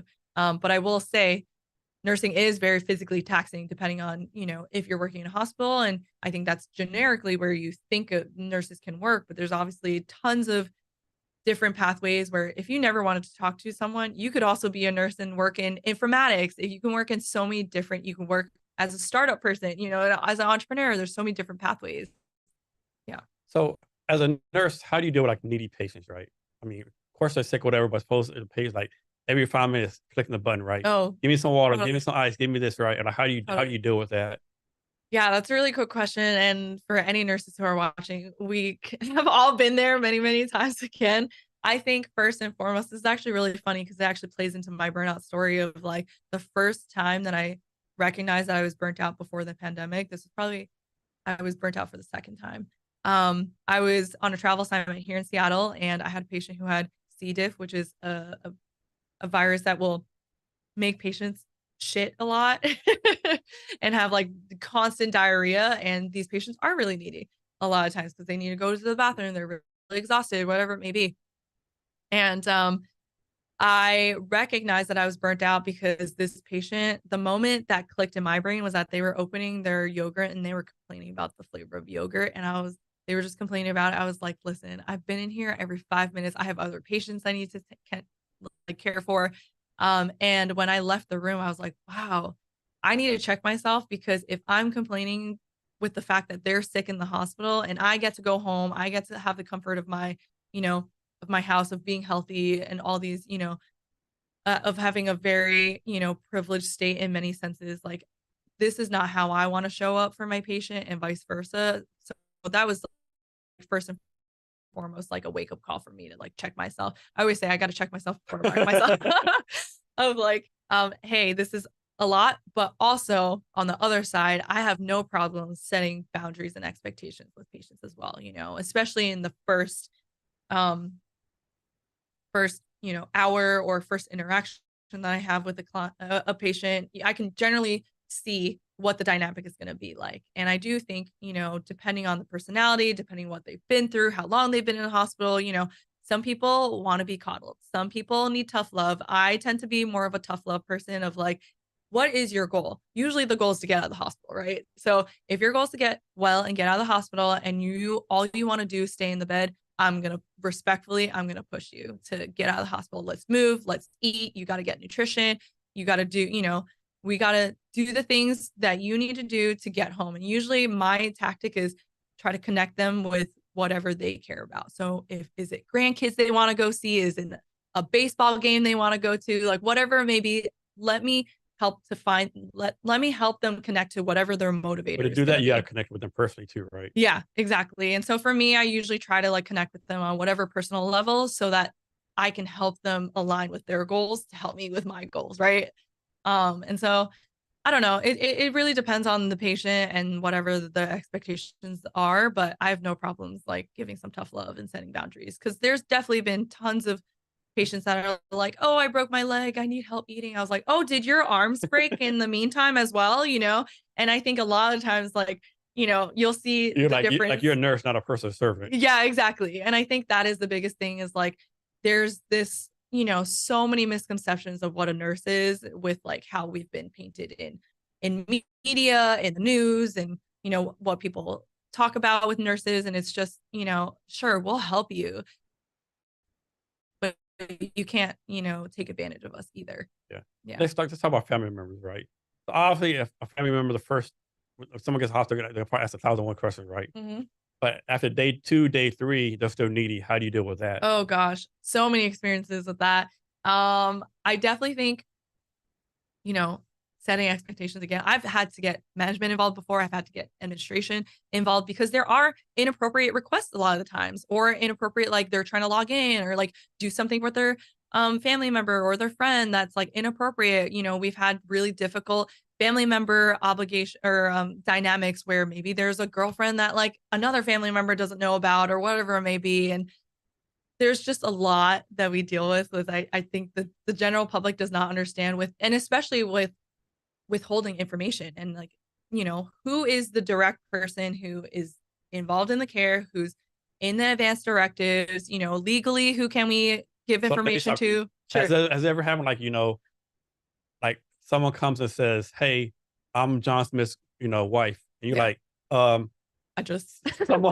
someone named Mary Jane just said his wife. Totally. Yeah. Oh, tons of experiences like that. It's so awkward. And I think, it all goes back to, if the patient is, totally lucid, we're going to have to confront them and be like, hey, listen, this person's claiming this thing. This person's claiming this thing. You need to just tell us what is the relationship and who can we, tell information to and whatnot. And then everything else, we need to like handle it as accordingly. And we've definitely upset people many times and time and again, but we have to have things in writing. We have to do things like legally as well.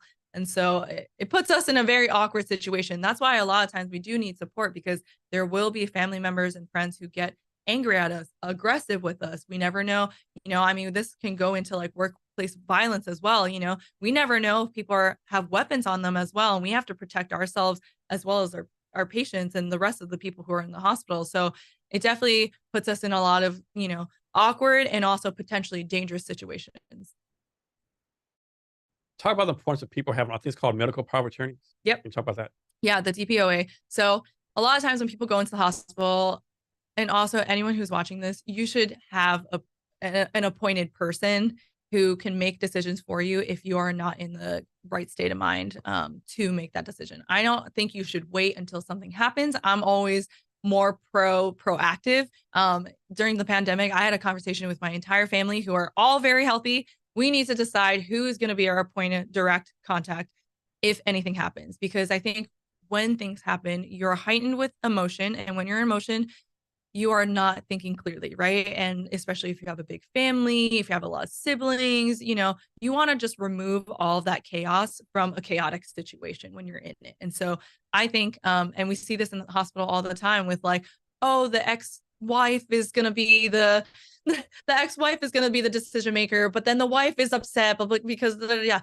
So have things in writing, and then that'll completely, take the chaos out of it, because then we know exactly what the patient wants. But 9 times out of 10, that's not what we see in the hospital. And that's actually, we do an intake form whenever patients come into the hospital, and that's one of the first things that we ask is like, if you can't make decisions, who's the person that we're going to make decisions to? Do you want your doctor to be aware of things? And also, who do you want information to be told to? Is there like an alcoholic addiction or drug addiction problem in nursing? Like from the us? Yeah. Yes. Okay. I personally think so. I'll probably get a lot of backlash for anyone who's watching this who might feel some type of way. I think in general, like outside of our profession, I think alcohol is overused and abused and then normalized. But also I think, with so many memes and so many, thing like content on social media, you'll always see the like, oh yeah, you get home, you have the bottle of wine and then you're drinking it and whatnot. And I think a lot of times there's nothing wrong with drinking alcohol, right? In moderation. But I think I've just seen enough people in the hospital who self-medicate and build that habit over time. And then you look down the line with however many years and you're like, well, where did this come from? Where did my like liver failure come from or whatever? And I'm like, well, like, where do we build this habit? And it's usually in our 20s and 30s when we're like, not thinking down the line of when we're like 50, 60, 70s and how it's going to impact us later down the line. But I do think healthcare professionals have not been taught how to have, healthy coping mechanisms. And I think alcohol is one of the main, alcohol and also, hard partying and hard drugs has been used to self-medicate. Cause I think it's, and I'm coming from a place of like empathy though. Like we deal with such intense emotions and experiences and we're just taught to suppress them. And like, you lose a patient and then all of a sudden, the happy smiley face off the next one. Oh, your charge nurse is like, oh, you're getting an admission in the same room. You're like, cool. I didn't even get to process the fact that I just lost a human that I had a connection with, or that I just poured so much of my time and resources into. And you just have to flip around. Sadness, the new patient, right? Yeah, exactly. We're just expected to like totally just suppress that. And, we obviously have to compartmentalize, to do our jobs. But that's why when you're off the clock and you go home, that's why it's so important. We got to figure out a way to process this shit because it is heavy. And if you don't do it, then it's compounded over time. You become jaded. You don't like connect with people anymore. Like it can be pretty dangerous. How does a nurse lose their job? I mean, besides doing something like, illegal or unethical, Oh, yeah, I was gonna say. yeah, obviously you're still in medicine, you don't get fired, but like, you get fired, like being not, customer service friendly enough or like following directions, or how are some ways a nurse can lose their job? I don't think legally those can be like legitimate ways to get fired, but I'm sure that has happened of like, and I think that's the shame of healthcare these days is like, especially nursing, we're judged on our customer service, which, when hospitals are formatted as hotels, everyone's losing, the nurse is expected to answer a call light in a certain amount of time or like, go to deliver this thing in a certain amount of time or like carry out this intervention. But the fact of matter is when you're working in a hospital, there's 1,001 distractions. There's 1,001 ways that we're being pulled. And the nurse is really a project manager for the patient, right? Like we're being called by the lab, by the physical therapist, by the doctor, by this specialty, whatever it may be, by the patient itself. And there's just so many things to manage, so many different priorities that are changing all the time. And I don't think we have enough help, even from the short staffing standpoint of how to even stay sane in that. Like we really need adequate support in that front of whether that's a break nurse or having a nurse's aide or enough nurses that we're not out of ratio or safe ratios. And so I think a lot of times nurses might not be giving, the creme de la creme type of hospital experience that people expect. But listen, if you don't set us up for success, like it's the patient is the one who's going to be suffering, right? And I think a lot of times, like I would argue, like the majority of people who go to hospitals don't have a good experience, and that is a shame. Like, I mean, but you are sick, right? totally. I was going to say, I mean, how good of experience can you be getting if you're sick? You're not going on vacation, right? Right. You're doing something's wrong. Right, exactly. But I do think, there is a lot of room for growth, obviously, and for a better like hospital experience, but it isn't going to be a hospital or a hotel experience. I think that is where I think we have a lot of room to grow is like there's even from the what's it called, the insurance standpoint, insurance reimbursements only happen when there's like certain scores. They call them HCAP scores. So it has to hit a certain level, and customer service is like, and nursing experience is like highly regarded in that front. And so it's a shame that, we're being judged for how we deliver our care, but you're not supporting us to be able to deliver that level of care. But I'm guessing if someone leaves a hospital and say, hey, I had a great experience, hey, I can't really come back, you probably did your job too well. Yeah, probably, right? You don't want them to have that great of an experience. So what's the typical doctor-nurse working relationship like? How does that work? I think that could be very varied. I think we're in a transition phase right now where historically there's been this hierarchy, right? And I like to say hierarchy because I think that was the model that in the old generations that's been taught. Like you're a doctor, I'm a nurse, don't, whatever I say goes.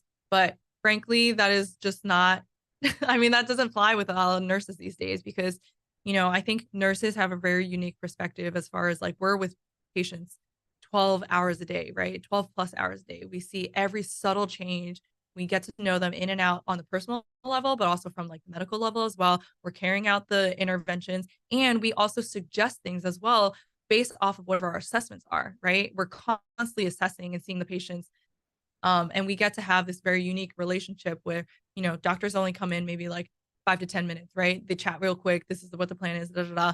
But what if something changes that we found out and now we can recommend a new recommendation based off of like whatever physiological changes there are, or maybe psychological changes of like whatever the patient wants, or maybe their goals are changing. And so I think a lot of times in at least my experiences, I've been to, I want to say like 12 hospitals at this point all over the country. It really depends on the unit, depends on the hospital, with how, culture, obviously plays a really big part, but I don't see the standard or the historical hierarchy as reinforced as it used to. But I also have, met a lot of disrespectful people who don't want to hear from me, even though I think my opinion should be as highly regarded as any other doctor because I'm spending all this time with the patient. So I have a lot of unique insights that could be helpful. And our goal is all the same, right? We're trying to help people. We're trying to get people out of the hospital. We're trying to give them a better outcome.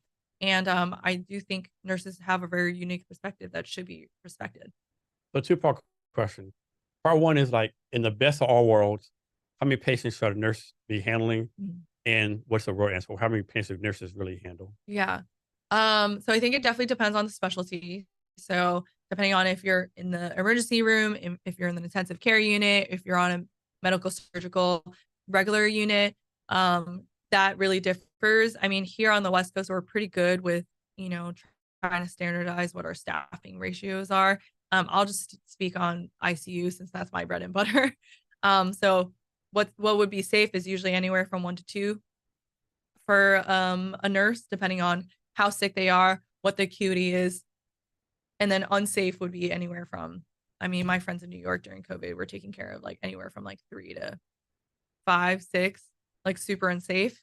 And then from the medical surgical, which is the general floor, I've had friends in New York take care of like 11 patients where you should really only be taking care of 6. So maybe 5 or 6. So it really is dependent on the hospital, the region of the state, and then also legislation. I mean, I'm really hoping one day we can get to a point where we can have like universal patient staffing ratios that's reinforced by legislation all across the board, so that there's not all this, you know, disparity amongst different states and whatnot, because you are going to start seeing like people who leave for travel healthcare. There's only a select, very small amount of hospitals that people want to work in, that treat their, you know, treat their staffing well, treat their patients well, set them up for success. There's not a lot of places out there that do that. So let's suppose your shifts over the hospital, right? Is there a process where you have to sanitize yourself when you go home, like spray yourself down Lysol, or like you just get off work and go home? Yeah. People watching this will probably have a lot of different opinions on this, but as someone who I am lean more on the germaphobe side. So I am someone who's like, when I get home, I'm stripping all my clothes and I am going to be, you know, jumping straight into the shower. I have friends who come home from their shift and they will lay down in their scrubs in their bed. And I'm like, Yeah, I don't I know. would never Yeah, I don't know do about that. I don't know about that I one. need to shower everything. Yeah, I don't know And about so I think it just depends, right? I mean, also like depending on where you are working in the hospital and like what your exposure are. If you're just triaging and you're not like in the thick of, you know, bodily fluids, yeah, sure. Maybe you don't have to, you know, completely sanitize your body. But I feel disgusting no matter where I am in the hospital. The second I step foot in the hospital, I'm going to be showering when I get home. now the scrubs. You have to like use the same ones over and over again. Or you can go home, throw them away, and get a new pair. Yeah. So depending on where you're working, so anything that has to do with the operating room or any like recovery, they get hospital given scrubs.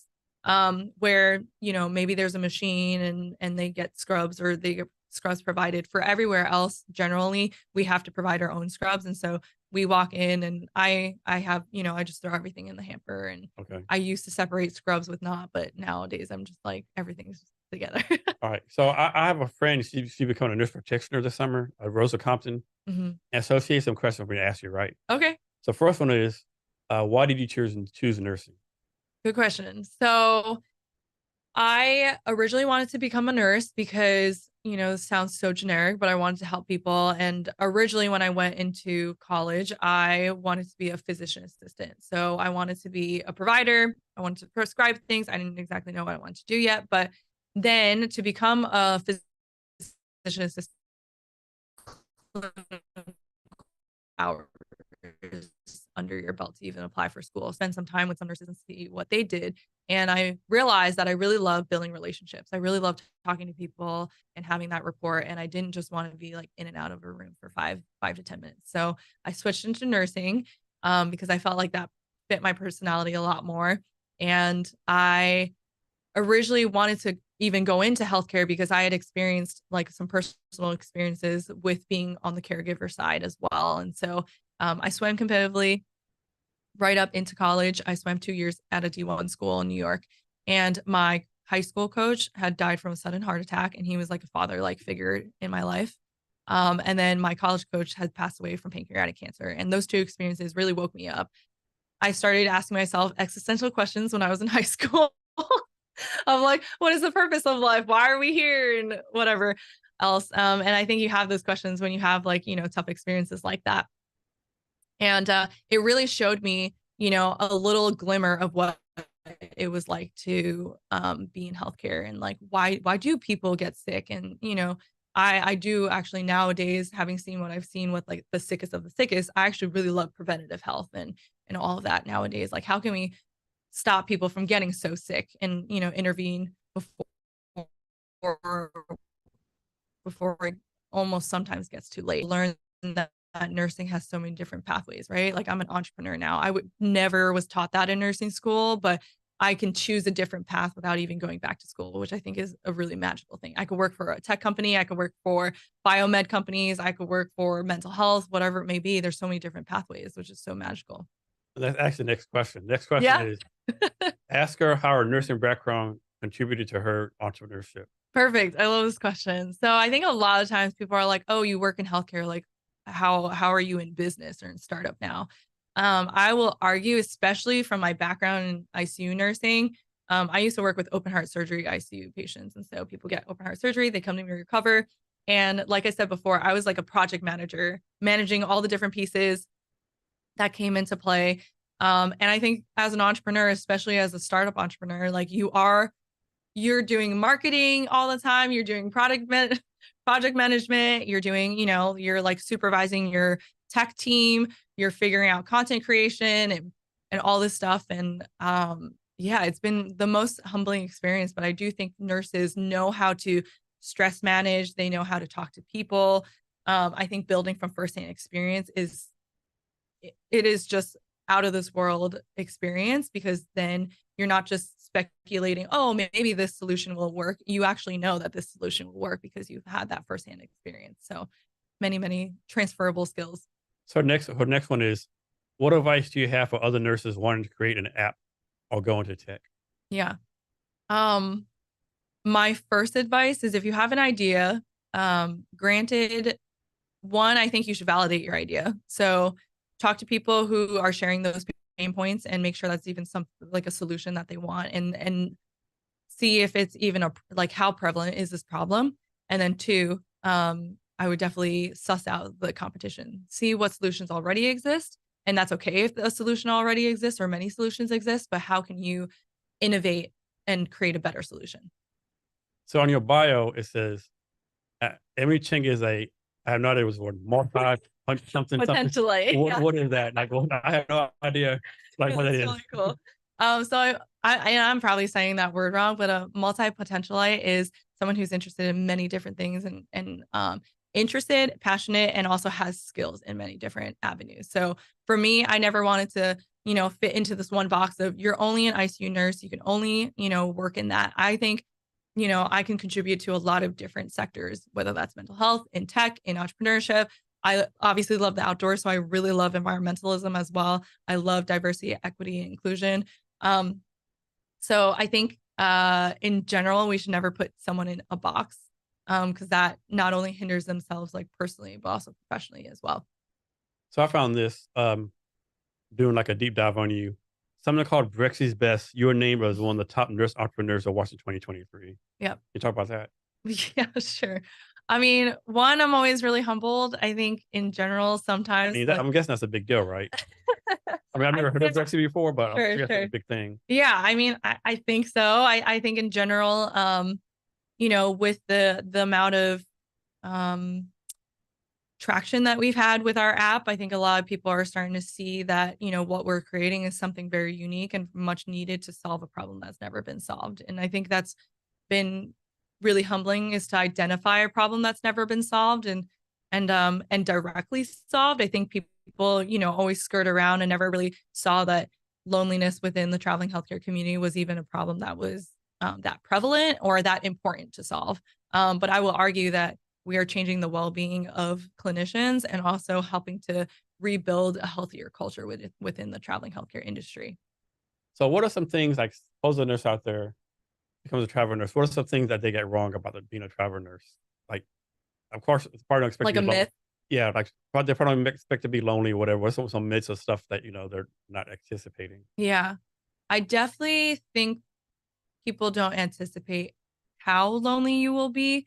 But also, I will say the other side of that is that I don't think loneliness is a bad thing necessarily. I think loneliness could be a really empowering thing. At least for me personally, I think if I would never have taken back the time that I felt lonely, because I learned how to really love my own company. I learned how to explore by myself. I learned, this is where you build confidence in yourself, right? This is where you build self-confidence and self-respect. This is where you build self-love. I learned how to love parts of myself that I don't think I would have ever loved about myself if I didn't spend that time by myself.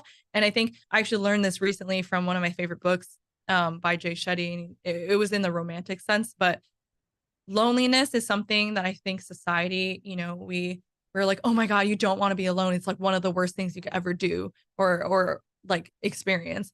But solitude and being alone and loneliness is like the same thing. So being alone branches off into loneliness and solitude. Solitude is when you're being empowered in being alone, whereas loneliness is like this dread and this you know, this power that's like, oh, I can only really be empowered or be fulfilled or have meaning when I'm doing things with other people. But I think if you can love your own company, how much more joy is that amplified when you bring people who like share common interests with you, or resonate with you, or you get along with.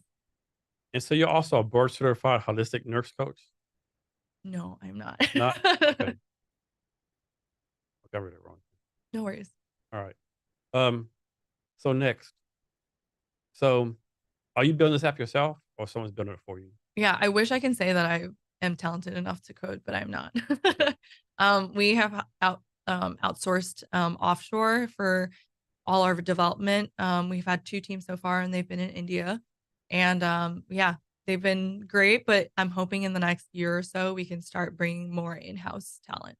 Can you talk about your process about finding these outsourced teams? Oh God, it's Like the been challenges and the suck of it, so to speak. yeah, I mean, it has been very challenging. I think that's the biggest thing in tech, especially when like obviously tech is the one of the most like monetized industries around the world and things like that. And it can be very, very difficult to find good quality talent at, affordable prices. And we have learned from many experiences that um, some of these websites, some of the reviews and things like that are either paid or they're not real or whatever it may be. And we used to use Upwork a lot of the times, and we have come across some not so great talent. And I will never take recommendations now if it's not from someone I personally know, because I've had poor experiences before.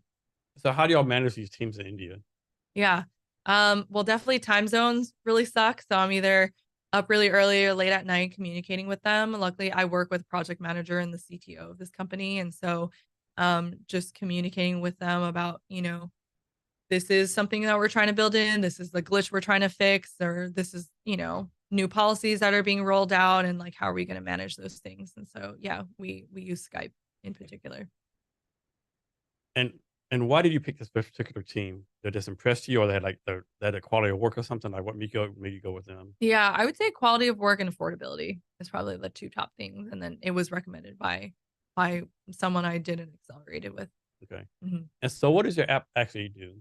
Yeah, great question. So MedVenture app, the main functions of the app are you can meet people based on location interests. So let's say I set my location here in Seattle, I can see everyone in a 100-mile radius. I could connect with them either romantically or platonically. We've actually had a lot of couples come out of our app. You can host or attend meetups and events as a user yourself, or we work with local businesses and agencies to host these events all around the country. So, for example, last month we actually hosted Friendsgivings all over the country. So we were able to work with our sponsor who sponsors it every single year, and we're able to work with our ambassadors and some of our other users on the app to be able to host Friendsgivings all over the country to give people home away from home. Another part of the app is our homepage. This is where our users can give and get recommendations on things to do, where to eat and drink, and housing options. And then we have reviews where our users can give or can read and rate facility reviews as well as agency reviews and stay anonymous. And then we have our resources page, which is where we partner up with different physical goods as well as physical goods and services that serve our community. So tax prep, health insurance, physical product.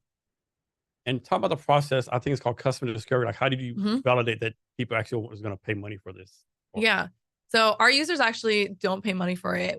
Our monetization all comes from the B2B side. So all from the agencies, the staffing agencies that serve that staff our community. And so when we were doing customer discovery, I mostly was doing customer discovery to make sure that people wanted to connect with people. And then I knew that after we grew a really reliable and diehard community, then we can, start looking into all the other ways of monetization.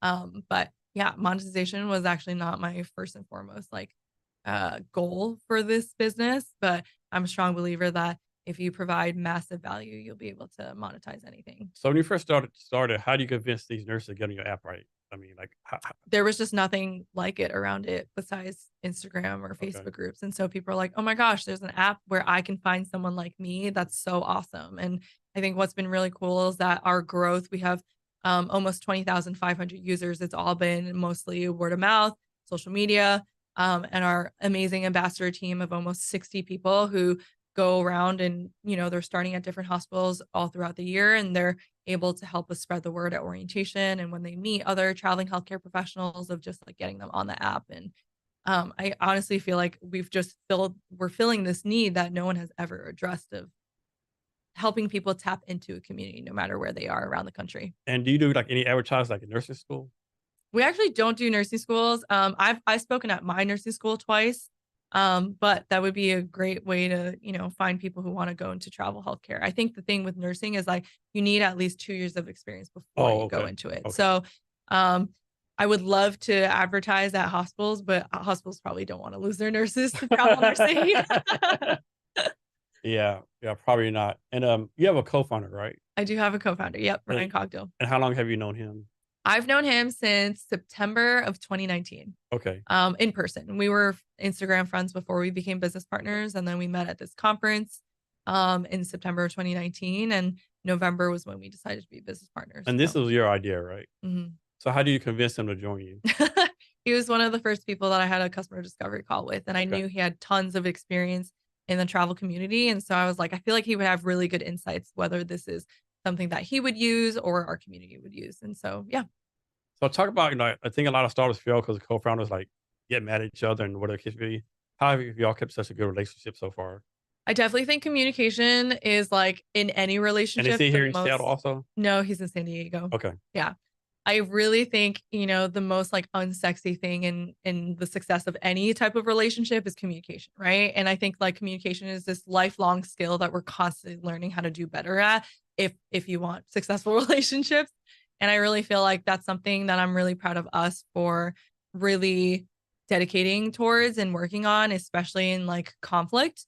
I think in general, whether it's romantic, familial, friendship, like conflict resolution is probably one of the best skills you could ever invest in. And I think we've done that time and time again. Is like, we won't always see eye to eye. We won't always like, agree on things, but that's where the magic is, right? Like I don't want to work with someone who's just going to be like a yes man type of person. Like I want someone who has different perspectives on different things. And I think that's been one of the best things that we've done, is just working on our conflict resolution, working on our communication of like, and even just learning like, how does he enjoy being appreciated? How do I enjoy being appreciated? And just communicating those things as well, because like, we can't assume that how we want things to be done is always like the way that other people like to be appreciated as well. So it's been really fun to kind of just learn, and it's definitely bled into my other relationships as well, of like the skills and the different tactics that I'm learning. How can I use that to nourish the other parts of my relationships in my life? So like, don't tell us the details, but like, how do y'all work through like the equity part? Like who gets a part of equity? How do y'all work through that? Sure. Yeah. I mean, honestly, that was a very hard conversation to have. And I think that's always a hard conversation amongst founders. But I think most of ours was mostly like who came up with the idea. And then we don't have too big of an equity split. But I do think after learning like the detriments of like an equal equity split. Everyone says don't do 50-50. Yeah. Everyone says you want to guarantee your star's going to fail, do 50-50. Totally. And I'm sure there's, successful businesses out there, but I think also like the data shows that, there are a lot of challenges to having a 50-50 split.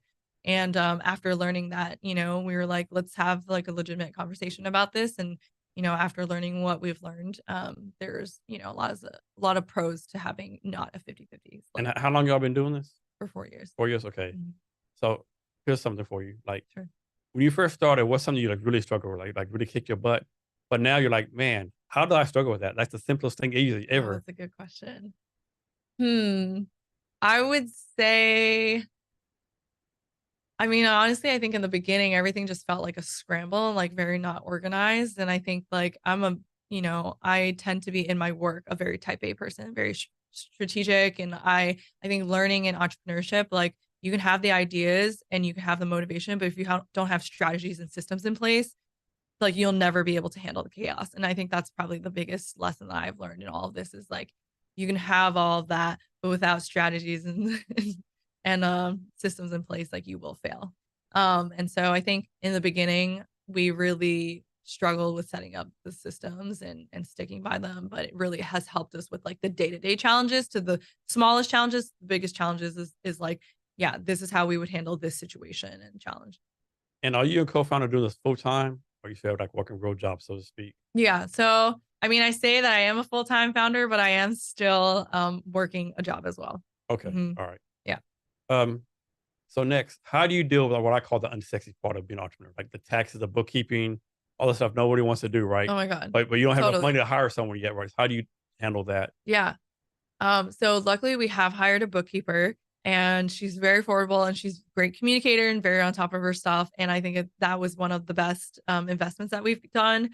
All the other stuff, I mean, I think what I just keep thinking is that the things I don't want to do help me to do the things that I do want to do. And I think that's probably one of the best like mindset philosophies I've ever adapted. And I adapted that mindset even before I became an entrepreneur. And it just has been reinforced now being a startup entrepreneur because there are, I think the misconception about doing startup and doing entrepreneurship, like everyone these days wants to have their own company, but they don't understand like all the blood, sweat, and tears that goes into it and all the very, very, very unsexy parts that go back into it. But at the end of the day, is this helping me to achieve my goal and to live out the purpose and the service that I want to give and the impact that I want to give into the world and leave on this planet before I leave? And it does, doing all those like minute, boring things. And what gives me hope is that one day I'll be able to delegate that stuff to someone else. And so your app is on Android and iOS. Correct. So did you release on both at the same time, or you chose one first? Yeah, so that's a good question because I think a lot of times people were like, "Oh, you should experiment with iOS before you do Android."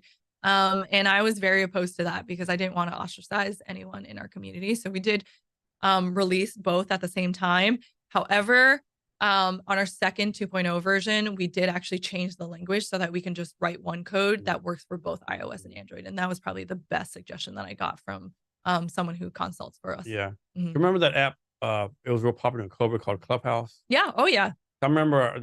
It was only for iOS. Yeah, on Yeah. iOS, and Yeah. I think they fucked up when they did that, right? I mean, I can understand why, but man, like, and then people copied them, and by the time they were like a Yeah. done deal, right? I'm Totally. sure Clubhouse is still out there, but like, I don't know if they want to use it anymore. For sure. I- Yeah, and like who knows, right? I mean, I think there's so many waves of adoption. There's like obviously early adopters. There's people who are skeptical and like need to have some sort of friend who's gonna pull them in. And then there's people who are super, super late adopters. And until the majority of masses, then they'll adopt the technology. There's different. Well, it's a thing called for it. I can't remember what it was. Yeah, I forgot Kind of to. cycle thing, yeah. Mhm. So, for your app, did you and your co-founder tell the company what tech stack you wanted, or you let them pick the tech stack?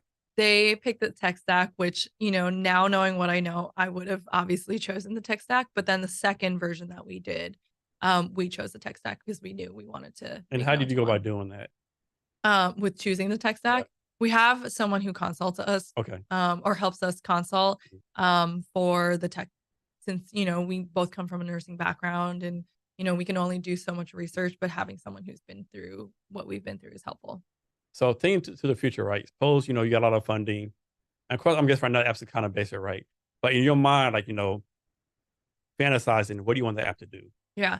I want the app to be the all-in-one place for our community to find all the resources. So community, housing, jobs, everything all in one platform. I mean, whether that's us building it out or we have strategic partners for that. That is what I really want. I want us to be an empowering platform where we can dispel a lot of the misinformation about our industry, because especially with social media and things like that, there's a lot of misconceptions about, why do different agencies pay different, pay rates or whatnot, or why do some hospitals pay different pay rates, or this is what the market looks like, or whatever it may be. I think there's just a lot of misinformation. I think coming from and being able to lead in even just like content creation with, I always view content in 3 different categories: educational, inspiring, or entertaining. It's going to be one of those 3 things whenever we create content. And I really want to be a leader in that within our company, just because it's coming from a firsthand experience rather than a third party. And you have a small team, so you might not be able to do this yet, but like, are you able to track like how long you used to stay in on your app, like what the churn is, all that kind of stuff?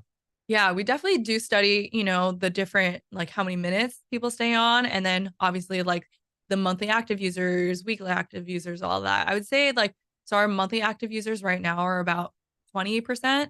I don't know what industry standard is, but I obviously am constantly trying to figure out like, how do we get users to come back? I don't need users to come back for a long amount of time. I'm not trying to build, an addictive social media platform, right?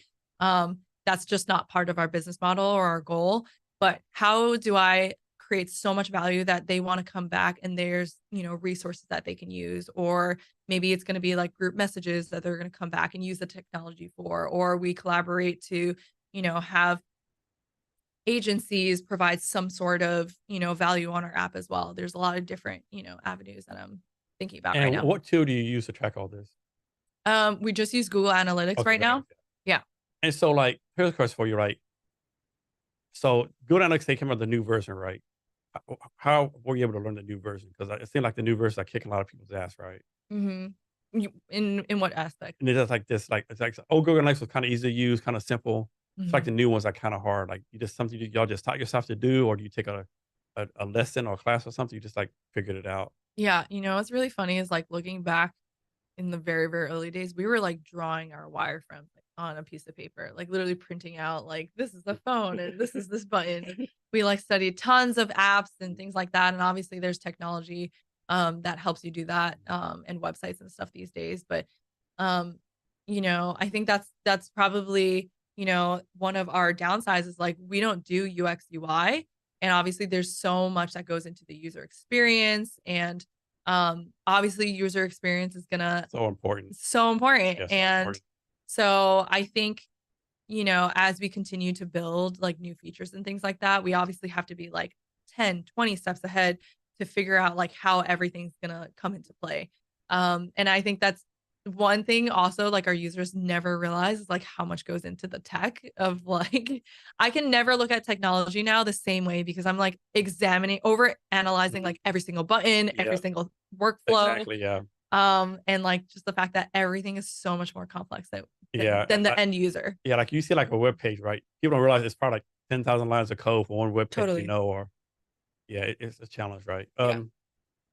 So for the app, what's is it? So is there like is the plan like go like international with it? We've definitely been requested a few times to go international. There's a lot of Canadian nurses that actually travel nurse here in the US. And I don't think there's as many that would go like the other way just because travel nursing in Canada isn't very high paying. It's usually in rural places. But you can travel nurse in Australia, New Zealand, Abu Dhabi. There's like tons of places internationally that you can. Um, but I think we would probably have to see like a pretty big surge of like need before we even like do that. And for me, I want to make sure we dominate Yeah, like the US market yeah. before we go international. But I'm definitely not opposed to it. I Okay. think that would open up like huge opportunities for us. And so you have like service providers on your app, right? Service provided like in what way? Yeah, like just people like staff agencies, stuff like that. So our app doesn't totally cater towards the staffing agencies right now. But we partner up with them for like in-person events and things like that. But we just like they're not allowed to be on our app because our app is really supposed to be a safe space for the clinician. Okay, all right. Mhm. Um, and then how are you paying for this? Like, I guess you're doing ads or something, or how's that work? Yeah, so we have bootstrapped it up to this point. We ran one Kickstarter campaign 3 years ago, just for a little tiny runway. And how we monetize is through advertisements, through sponsored meetups and events, our camp that we host, and then any affiliate marketing with any of our partners and our resources. Okay. Mhm. And so you bootstrap so far? Yeah. Talk about the challenges of being a bootstrap entrepreneur. I mean, I'm working, I've worked like 2, 3 jobs like for 4 years now, it's like pretty exhausting and, there's lots of sacrifices of like my social life of, and like I work most weekends, like for example, so my other job that I do, I work as a mobile IV nurse. And so the good thing is that I don't have to work in the hospital. It's very flexible, but the work is very variable, right? Like I don't have a guaranteed paycheck of like, I'm going to make this amount of money every month or whatever it may be. pretty variable. And so those are sacrifices that I'm willing, those are choices that I'm making, because I do just trust that I'm sacrificing the short-term stable paycheck to hopefully like build this empire. I'm really trying to build a generationally disrupting technology with what we're doing, with putting our community at the forefront of everything, and solving the social community aspect of it. And that takes time. Anything that's generationally disrupting takes time. Yeah. So talk some about the pros and cons of being an entrepreneur from your experience. I'll go cons first, because I do think there's probably like less cons than there are pros in my perspective. I think cons is definitely the very beginning of startup is just, you don't get paid for the work that you're doing, right? Like I can't even count the amount of hours that I've poured into this already and haven't been paid for it. And I think that's a misconception too. Like tons of my friends that are like, oh my gosh, you don't have to work in the hospital anymore. I'm like, this is a choice. I'm not getting paid for this yet. Like I'm just choosing not to have that paycheck yet. Um, and then the other side is definitely the financial stress. I think that's probably one of the biggest stressors is, when we do generate revenue, but we're not net positive yet. We're still net a little bit negative. And, but that's expected with any like early stage startup company. And so I think that is always just like, we have really big payments that we have to do, like for a camp or whatever it may be. Like I do have to pour in, a couple $1,000s here and there into the business. And it sucks, I need to have some like, not only my emergency fund, but also some like surplus so that I can help to buffer anything that we have to make payments for. And so I think financial stress is definitely, has impacted my mental health a lot.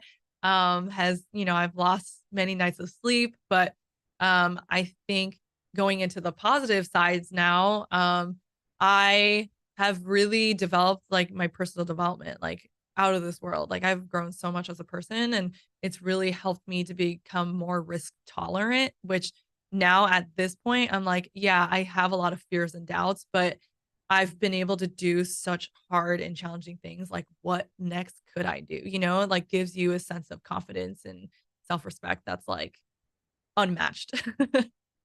How do you deal with those days when like everything goes wrong, right? Like Oh, everything goes wrong, almost nothing goes every day. right. Yeah. How do you deal with that? It's anywhere from having a good cry session, because I would be lying if I don't cry. I cry a lot. And I will say like crying is healthy. I think as humans, we need to cry more. It's just energy release.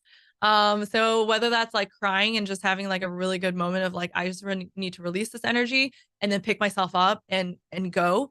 Or it is like talking to someone who can give me a pep talk of like, especially when I'm having those moments of like, what am I doing this for? Is this even going to be worth it? Who am I to do this? Or it's just, I call it self-therapizing. I do have a therapist, and I've had a consistent therapist for 2 years now. Aside from, leaning on my support systems and friends, family, my therapist, of self-therapizing of like when I'm having those questions of like, who am I to do this? Now my challenging thought is like, instead of saying, why me, why not me? If it's not me, like I have a lot of, unique perspectives. I have a lot of unique, passion and drive for doing this. If, clearly no one has tried to take this on themselves. So like, why not me, to do this? And so I think a lot of times it just depends on the day. I am a self-care queen. A lot of my friends will say that I am. And so a lot of the times, like again, being more introverted, like I need recharge time. I need to be by myself. I need to reflect. I need to be introspective. I need to get a massage. I need to move my body. I need to get outside.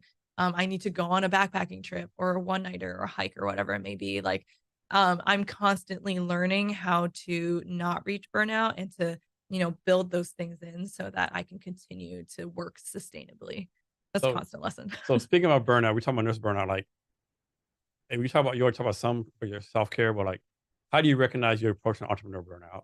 How do you stop it? Totally. I mean, I will say that I'm approaching it right now. And I think, I'm really taking this opportunity of the end of the year when everybody is slowing down to really slow down. Cause normally I would say, oh, everyone's slowing down. This is my time Take to change. advantage. Yeah. Take advantage of this. Yeah. Yeah. But because I'm, feeling like my tank is very, very depleted right now, I'm, despite wanting to lean into almost like toxic hustle culture, I'm leaning into leaning into my soft side, leaning into everyone loves to talk about like a soft era right now. I'm like, I probably won't see my soft era for like another decade. But I'm just, building those little tiny moments throughout the day. Like after this, I'm gonna go walk in the park with my friend and see sunset, And so I think it's just building in those times when my brain can trick myself into thinking like, oh, you don't have time for that. You have the never ending to-do list, da da da. But if I want to get through my never ending list, I need to make sure I take time for myself. What's a typical day like for you? Like, you wake up at 4 in the morning, meditate, go to the gym, like, or does it change daily? Yeah, definitely depends on the day. If I am going to, work my mobile IVs, that looks a little bit differently, but my mornings pretty much looks pretty similar. So depending on when I need to wake up, I wake up anywhere from 5:30 to I would say 7:30. Depending on the day. I love to be part of the 5 a.m. club. I really do love the mornings. And for me, I've ritualized my mornings and have made it this sacred time where this is my time to set up the foundation for the rest of the day so that I can handle any challenges, any chaos that comes in my day. And so I really need to fill my cup before anything else. And so I have an abbreviated version of my mornings and then I have a very short version of my mornings. And usually the short version of my mornings is meditation and working out. Even if it's like a 20-minute stretch session or it's a 30-minute to 1 hour lifting session, like I need to get my body moving in the morning because it just helps everything else. And then meditation is just And you said you work 7 days a week, or you take weekends off or day off the week? yeah. So this month, actually, I am after this weekend, I'm going to be taking Fridays and Saturdays off and trying not to schedule anything else. But historically, I usually only take one day off if I'm lucky. But that's where burnout comes in, and I'm trying to build it in where I don't reach that. But usually I work startup Monday through Friday, and then I'll work my mobile IVs the weekend and maybe one weekday. Yeah, for me, it worked out like this, and it's insane, right? So somehow it's worked out where I take a half day Friday, half day Thursday. I pretty much work all day Saturday, Sunday. Yeah, yeah, exactly. And I actually don't mind working the weekends because aside from events that happen, I don't mind doing my groceries, my errands and stuff during the Oh weekdays yeah, when everyone's at it's work. so much better. It's so much So better. much better. I hate crowds. I hate It's lines. so much better. Yeah, exactly. Yeah. So I don't mind sometimes working on the weekends, but of course, like I usually try to keep my evenings free so I can still Yeah. go to social events. And then I don't mind working like the daytime. So speaking of social events, talk about networking. What kind of networking do you do? Yeah, so that's actually something that I've been very heavily prioritizing this, season of life, only because, I really feel I'm a strong believer of like collaboration over competition, and I want to see like who can I help, and then who can help me, and but also from like a genuine place, right? I think a lot of times, like the problem I have with networking, it just feels like very transactional a lot of times.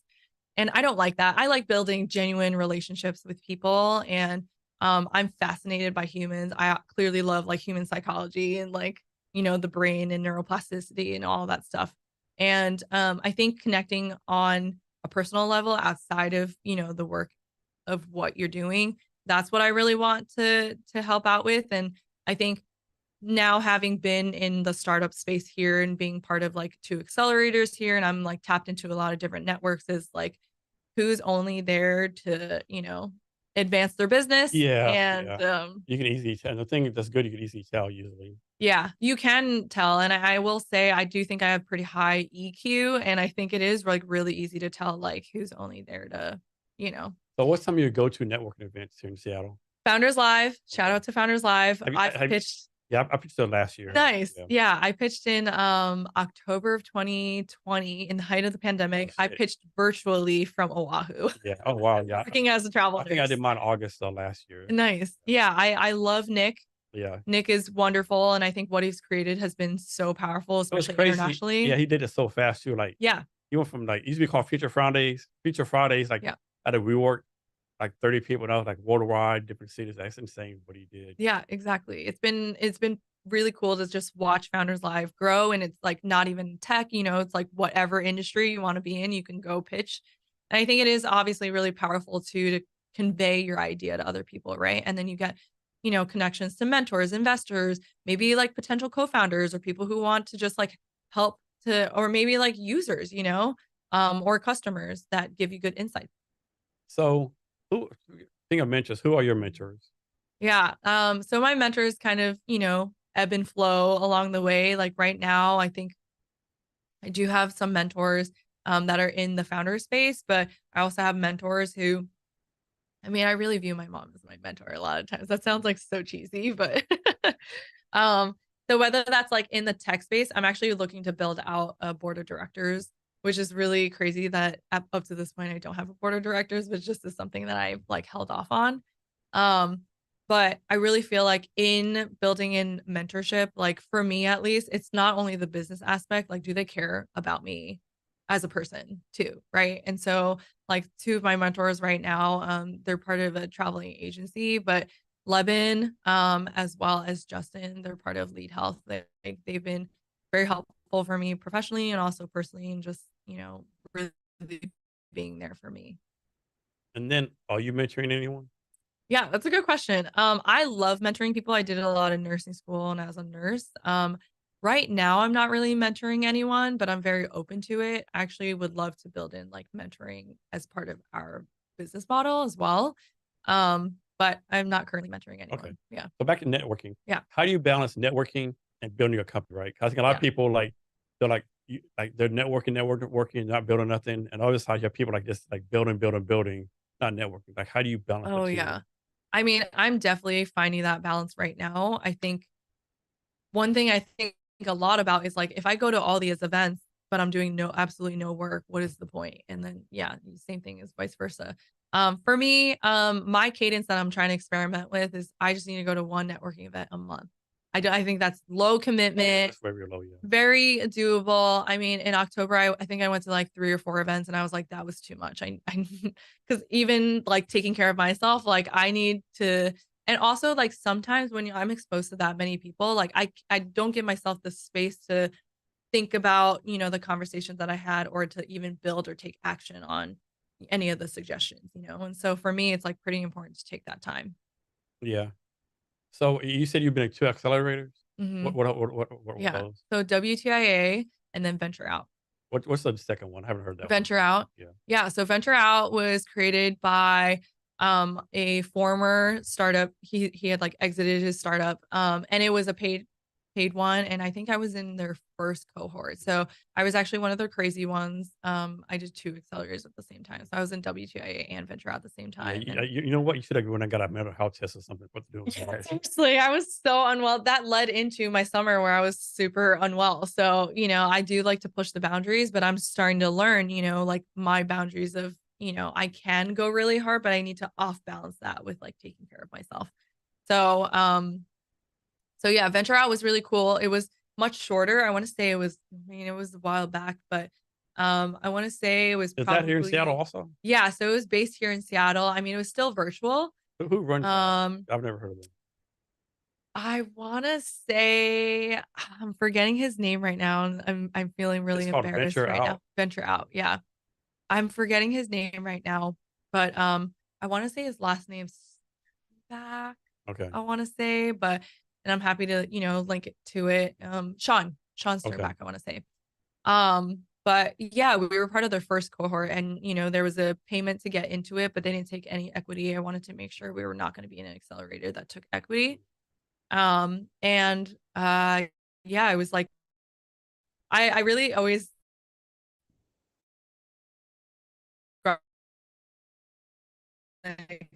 accelerated entrepreneurship on steroids, like, you know, saying or tech or like how to format a business. I'm like, well, it's all these tech accelerators, and I'm not even like perfect at those things, but I know a little bit about a lot of things, but enough to take action. And I think that's the beautiful thing. And I think like even you asked me the question before, like people who want to get into entrepreneurship or tech or whatever it may be, like it feels like you have to have everything mapped out. No. You figure it out on the way. Yeah. If you keep waiting until you're ready, you're never going to be Yeah. You ready. never get I started. still don't feel ready. Like, and I've The been same four way. Yeah. years in this, you know, I know. you just keep learning. And I think everyone's so scared to fail or make mistakes or look stupid. Like you will. And that's just part of the journey. like, take your ego out of it. You're not that cool, you know? Like, we're all just figuring it out. And like, we need more people taking more action, like figuring things out, putting beautiful things into the world. It's okay if like you make a mistake or you fail, like just fail fast. So talk about how, like, through the years, you've improved your storytelling of what you're Oh doing. yeah. Well, I've been on a lot of podcasts. I've been asked on a lot of interviews, and I think one thing that I've learned a lot in entrepreneurship is like when you're pitching, it is storytelling. How can you connect whoever you're talking to your story? And I do think I'm a very passionate person in general. So people can kind of see from like the tone of my voice, and I like to use my hands and and stuff like that. And I will get loud with certain things. I think people have realized, you know, when you connect it to a personal thing, people then can tell you're passionate about something. But I think along the way, even like preparing for Founders Live, you know, Melissa, I don't know if Melissa helped you with Yeah. like storytelling, Yeah. but I think that was super helpful. And I also had hired another pitching coach as well that helped me with like my spine alignment and like physiological things I didn't even realize that was helpful. But I really do just feel like in general, like public speaking, right? Like what a great skill to have. And even being super introverted, I'm never comfortable, you know, public speaking, but it is a skill that I want to work on. And I was able to speak at my convocation when I graduated nursing school. I came back as an alumni speaker. And then at this like really big conference in September for traveling healthcare professionals, I've spoken 3 times. And every time I'm still nervous, but it just is something that I want to learn how to do better. And, you know, I think if you want to create something in the world, like being able to communicate that effectively is something you need to learn. So this is kind of funny. So I'm an INFJ, right? Introvert. Yeah. But I actually like getting in front of people and talking, right? Mm-hmm. But my thing is like, I cannot rehearse in front of everyone, right? Oh yeah, sure. I Sure. cannot, like, if someone said, you know, I'll give you $1 billion, rehearse for me. I'm like, no, like I cannot do it for Do some you feel reason. self-conscious? Self-conscious, Okay. yeah. Especially if Sometimes I do too. someone I know, like wants Sure. to rehearse, like, there's no way. Sure. You're like, how are they going to judge Yeah. me? But And in front yeah, of a yeah. crowd, I don't know these motherfuckers, right? I'm just gonna Never going to see them again. exactly right. And just say what I gotta say. Sure. Everyone says a good job, yeah. Sure. But public It's true. speaking is like a skill I think everyone needs to have, right? Yeah, I think so. And I think, you know, I'm sure you've heard of Toastmasters. That's Mhm. actually something I really want to get into of like, I just want to get used to talking. And as someone who's like very introverted, I'm very used to like not communicating a lot of times. And I'm very comfortable doing that. But I do want to continue communicating, having conversations, learning how to relate to people, or learning, even if you can't relate to people, how can you have a conversation with someone? That's something I'm actually trying to actively work on with like, if I can't find common ground, how can I still have an effective and compassionate conversation with you? No, too, like I put on a lot of events. Like I did a pitch competition in July in Tacoma. I did 2 panels for Tacoma Startup Week. So I'm good at putting events, Cool. but like, but if I'm the one in the crowd networking, yeah, it's a done deal for me. I'm not talking to no one. It's like, if I know y'all talk to you, like, yeah, it's, Yeah. so I definitely have to like have control, so to speak, right? Yeah. And I think for me too, like I'm not good. I don't like, not that I'm not good because I could do it. I don't like small talk. Oh, yeah. I think it's like fluff. Yeah. I don't need to talk. How's the weather? Yeah. I'm like, It's it's how's the football great. team doing? You know, Yeah. I don't love small talk. And I prefer to have either like one-on-one yeah, conversations or like smaller like conversations, more deep right? conversation. Yeah. I'm like, my best friend will always joke, like, my favorite question is like, what's your relationship with your mom? Or like, who hurt you? You know, like questions that are like, Like, whoa, they're like, like, that's whoa, too deep. like, whoa, I just met you a second ago. Totally. But like, and obviously that's like an ongoing joke Yeah. that we have. Yeah. But that's like things that I care about. Like what experiences made you Mhm. who you are? That's what I really care about, right? Like, because then that gives me so much more insight about what you care about, what you live for, what lights you up, what fuels your fire. Like those are things I care about, you know, and like, how can I help you on that? How can I Yeah. help you accomplish your dreams, you know? And I really feel like that's what humans really want, is to just like be part of something bigger. When we feel like meaningful and fulfilled. So how do you go about finding like new networking opportunities? Mhm. I mean, just like by meeting new people, right? Like even right now, I'm being invited to new events.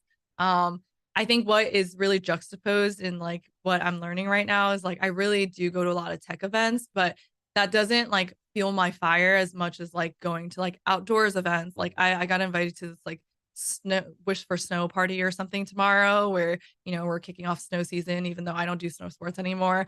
And, you know, I think just being exposed to like a lot of different types of people. And I think that's the biggest thing going to these tech events. Like I'm always, you know, seeing the same people and whatnot. And like, I don't always want to talk about work. You know, I want to talk about my other interests. I want to like get out and do stuff. It's like not always about business. And I think one thing I'm really grateful for is like I was like when my mom, you know, she really shaped me to be this well-rounded person. And maybe it was an innate or maybe it was the environment she put me in, but I really have always been well-rounded and I want to continue doing that. I don't always just want to be like the one thing um throughout my life. So what's your advice for new entrepreneurs? New, I mean, like they have an idea, they've done nothing else, right? Mm-hmm. What's your advice to them? Yeah, I mean, really just validate, you know, validate the idea, do customer service, or excuse me, customer research and validation, and then also sussing out the competition, and then also ideating and innovating outside of that to see how can you solve the solution better than what is already provided. And how long did y'all spend on ideation and customer discovery?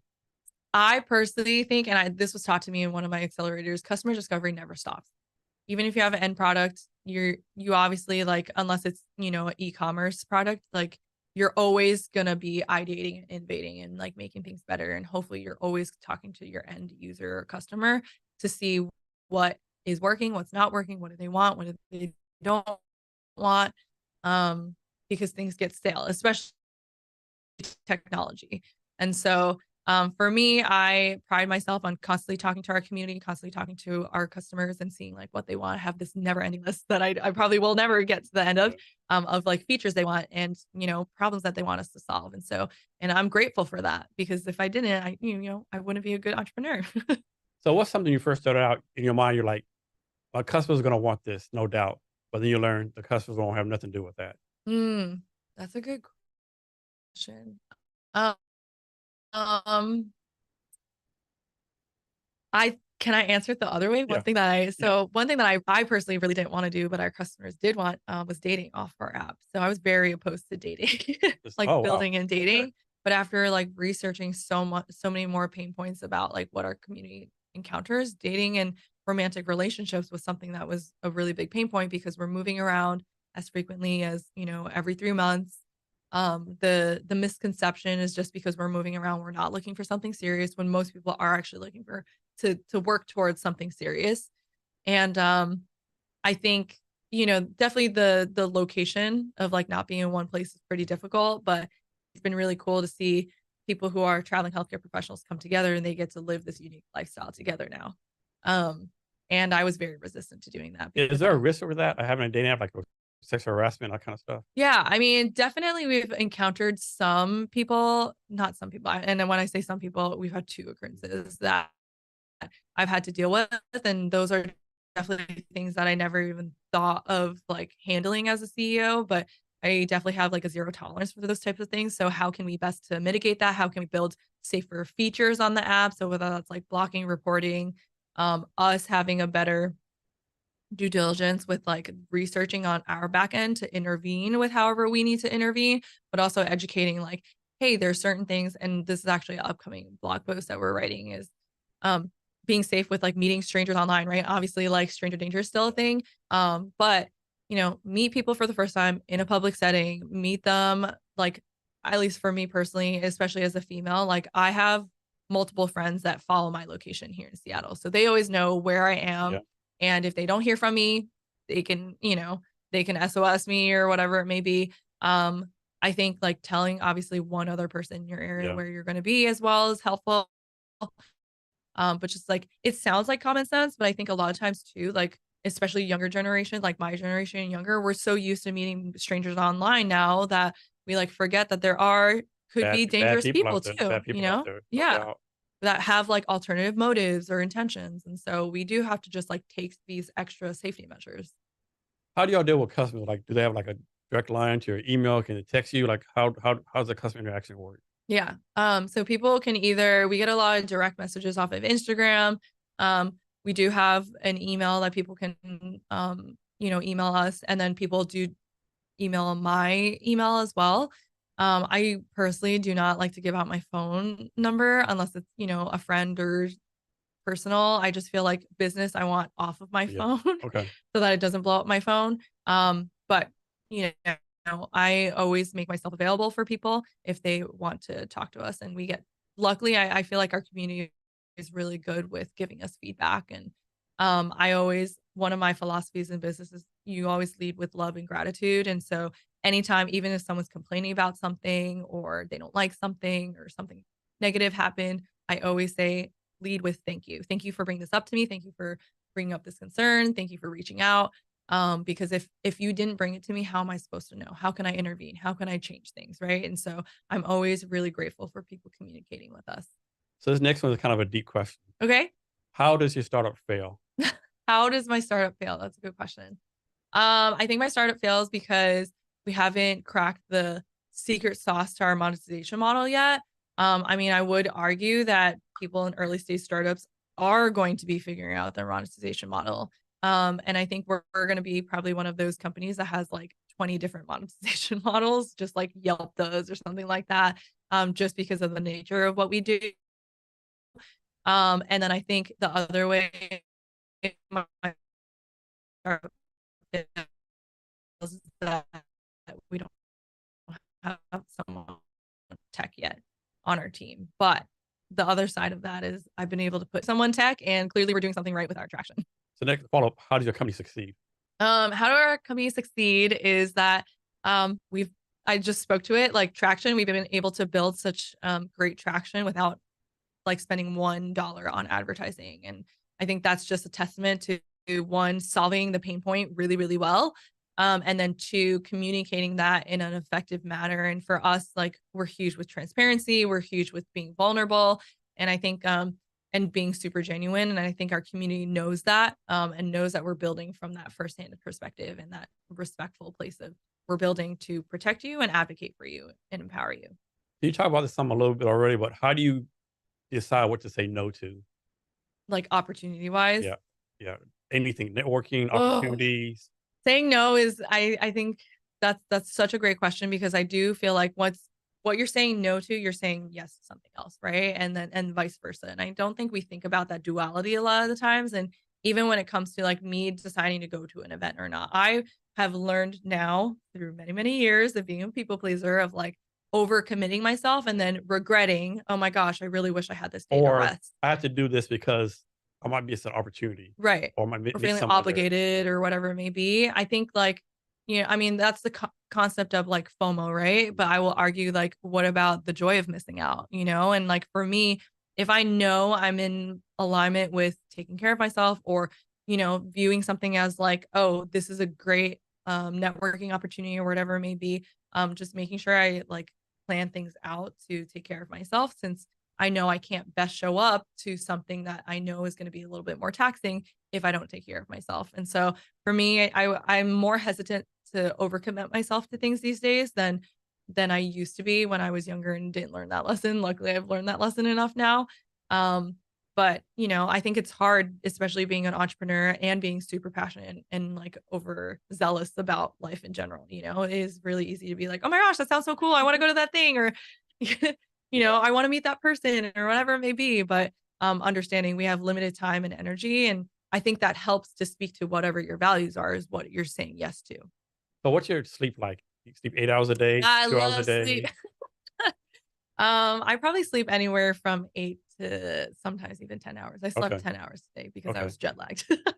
So, and I really think it's like we were talking about unsexy things. Sleep is a very unsexy thing, but it's something that I've prioritized into my life the last, I would say 2 years is trying to like really work on my sleep hygiene, really setting up my night routine. And I really feel like you set up for your day the day before, like what you're eating, how you're sleeping, how you're exercising, like all those things. And I feel like if I want to be a high performing, achievable person, like I need to work on these like habits that really like set the foundation for my health. I can be a super unhealthy entrepreneur, but I won't be able to be an entrepreneur for much longer, right? So I'd rather do this for decades to come and live in my hundreds. And how do your co-founder communicate? Y'all have like daily Slack meetings? It's just text all day long. How y'all communicate? Yeah, so we do anything from text messages to we used to do a lot of Zoom calls. But those are probably the two things that we do. Mhm. And how do y'all decide like split different functions up? Like who does marketing? Who does tech stuff? Like how do y'all decide to split that up? We have a lot of overlap a lot of times, but I think it just like we play into our strengths, which I think is like probably another great tip for entrepreneurs is like know where your strengths are, and that means like learn what it is first, and then you communicate that and figure that out with your co-founders. All right. So you already talked about your company some, but can you go more detail like how it got started? What you're Sure. focused on now? What your big dream super vision is for moving forward? Yeah, for sure. So I'll go back to origin story. So I am originally from New York. I moved to um, the West Coast. I went to California first. I was there for almost a whole year. And I had first gone to this super small hospital in Napa, California. And then I went to San Francisco. And when I went to San Francisco, I was so excited to connect with the community, but was having trouble connecting with people. So I ended up, um, you know, trying to figure out how to solve my own problem of loneliness. And so was going to create a website. And then a friend in good Silicon Valley fashion was like, well, why don't you create an app? And I was so intimidated by creating technology as a bedside nurse that I sat on the idea for 7 months, went to this big traveling healthcare conference in September of 2019. And then I ended up meeting my business partner there. And then after that conference, I was so inspired by meeting like thousands of traveling healthcare professionals choosing to live this non-traditional lifestyle that I was like, I need to figure out how to bring these people together on a more regular basis. So let me try to validate the idea, do customer discovery. And so my business partner was the first person that I talked to, and that was in November 2019. And after that, we just like hit the ground running and just like taking one step after another and just trying to figure it out. And what do you focus on right now? We are focusing right now. I'm looking to bring out a tech person. So anyone watching, if you're interested in joining my team, please come talk to me. But yeah, bringing on a tech person, and we are looking to fundraise hopefully in the next year. And then what's your like big dream vision for the company? Yeah, I want to be part of every single traveling healthcare community, like traveling healthcare professionals journey. So I want to be part of the hospital part of it, the agency part of it, and also every single user. Like I want to be embedded into that experience. So there's not a doubt that you can find community no matter where you are, and we're the overarching, part of the well-being experience. All right. So next one would be kind of personal, but talk about the challenges, advantages, pros and cons of being a female entrepreneur, Oh my and gosh, more yeah. specifically like an Asian female entrepreneur. Totally. I mean, it's like double minority, right? Like I'm already disadvantaged historically from that front. I mean, there's been many times where I've walked into rooms and I'm the only person of color, I'm the only female in the room, and I think especially in tech space when it's very very predominantly male, there's been tons of times where either people don't, it's like the subtleties, right? Like people won't say the racist or sexist. It's like very swept under the rug. But and like in these microaggressions of like either people not making eye contact or not even having their like body face towards me, and they'll be facing away from me or have their back turned towards me, or not addressing me in calls, um, or whatever it may be. Or, I mean, I've had like conversations in person where people, like really say pretty like submissive things to me or things like that. And I think, misogyny is very alive and well, but they're just in more subtle ways these days. And I think for me, I used to be in the place of, I want to almost like prove them wrong and I want to have revenge and da da da. And at this point, I'm like, that's not even worth my energy. I'm just going to let my work speak for myself. I'm going to let my passion speak for myself. People who want to support me and like genuinely like want to support this business, regardless of how I look, or want to amplify and understand that because of the way I look, I am disadvantaged and want to help like create that, fill that gap. Cool. Everyone else, they're just not my people. And that's okay. What's your advice to anyone who's like the only blank in the room? What's your advice to Totally. them? Um, my advice for them is just be true to yourself, and the people who need to be around you and who want to support you will come to you, and everyone else, they don't matter. They don't matter. So when should someone not be an entrepreneur? That's a good question. I think if you want to only make money and I think if you only want to make money, don't be an entrepreneur. unless you were to, you know, like open like a Dutch Bros like chain. If you want to just do like a corporation chain, Yeah. that's easy, right? Because that's like a proven model. But if you want to really create new solutions for problems that haven't been solved well, I think that's the basis of entrepreneurship, right? Yeah. You're creating new solutions for problems. If you're very passionate about solving that problem, or maybe the end user you're passionate about, or, you know, disrupting industries, I think that's the real reason. You know, if you want to completely change your life, if you want to, like, from the inside out, from the professional to the personal relationships in your life, if you really have that like internal drive, because I don't think you could be an entrepreneur also if you're externally driven. I mean, there's tons of people who, I mean, the WeWork person, like, you know, very externally driven. Yeah. You will crash and burn, right? And I think, I don't think like success from, and I say success because everyone has the definition, but like financial success and, you know, and fame success and all of that stuff, it only amplifies the person that you are. It will never solve any of your voids or your problems. And so that's why I do feel like a lot of entrepreneurs um really dive into personal development and the inner work that needs to be done, because entrepreneurship will challenge you every single way, and every single way every single day is what I always say. And there's like no, and you can internalize it and take it from me for growth. This is an opportunity for me to, you know, really personally and professionally grow as a person. And what is this here to teach me? Because I think a lot of times we could be bogged down by like, oh my gosh, I can't do this, this is so hard. So yeah, if you really want to push your boundaries, I think then entrepreneurship is there for you. And if you really want to grow as a person, you can. But I think if you're just motivated by, you know, being like the clout of being your own boss, you won't make it, because it's so much more than just having the cool title and the business. It's everything else. Yeah, it definitely sucks sometimes. Yeah. So, you know, they always say, you know, don't quit, keep grinding, keep going. But so like entrepreneurs have like a red line where they don't cross, you know, like if I, you know, maybe a red line is like, if I don't make profit in 5 years, I give it up. Or, you know, my red line is I'm not going to sell my car. Or my, you know, so entrepreneurs have red lines, Hmm. Do they, or or should should they? Should they? they? I personally think they shouldn't. I think that's like having a expectation and of like what the outcome is. And I just feel like entrepreneurship and startup is so unpredictable that having the like 5 years, or, you know, not selling your car or whatever, maybe obviously everybody's situations are so different, and financial situations especially are so different. But I just feel like it's really hard to put a timeline on something. I mean, and I think like that's probably one of the biggest struggles too, is like, it's not like you're saying, oh, I'm going to go back to school and at the end of this really hard thing I get my degree. It's like, I'm going to do this really hard thing and I'm hoping this is the outcome, but I don't know when this will happen. And I time and time again, I mean, almost every single day, I'm bogged down by like, when is it gonna happen? When is it gonna, when am I gonna break through the other wall? And like, you know, is the success gonna come?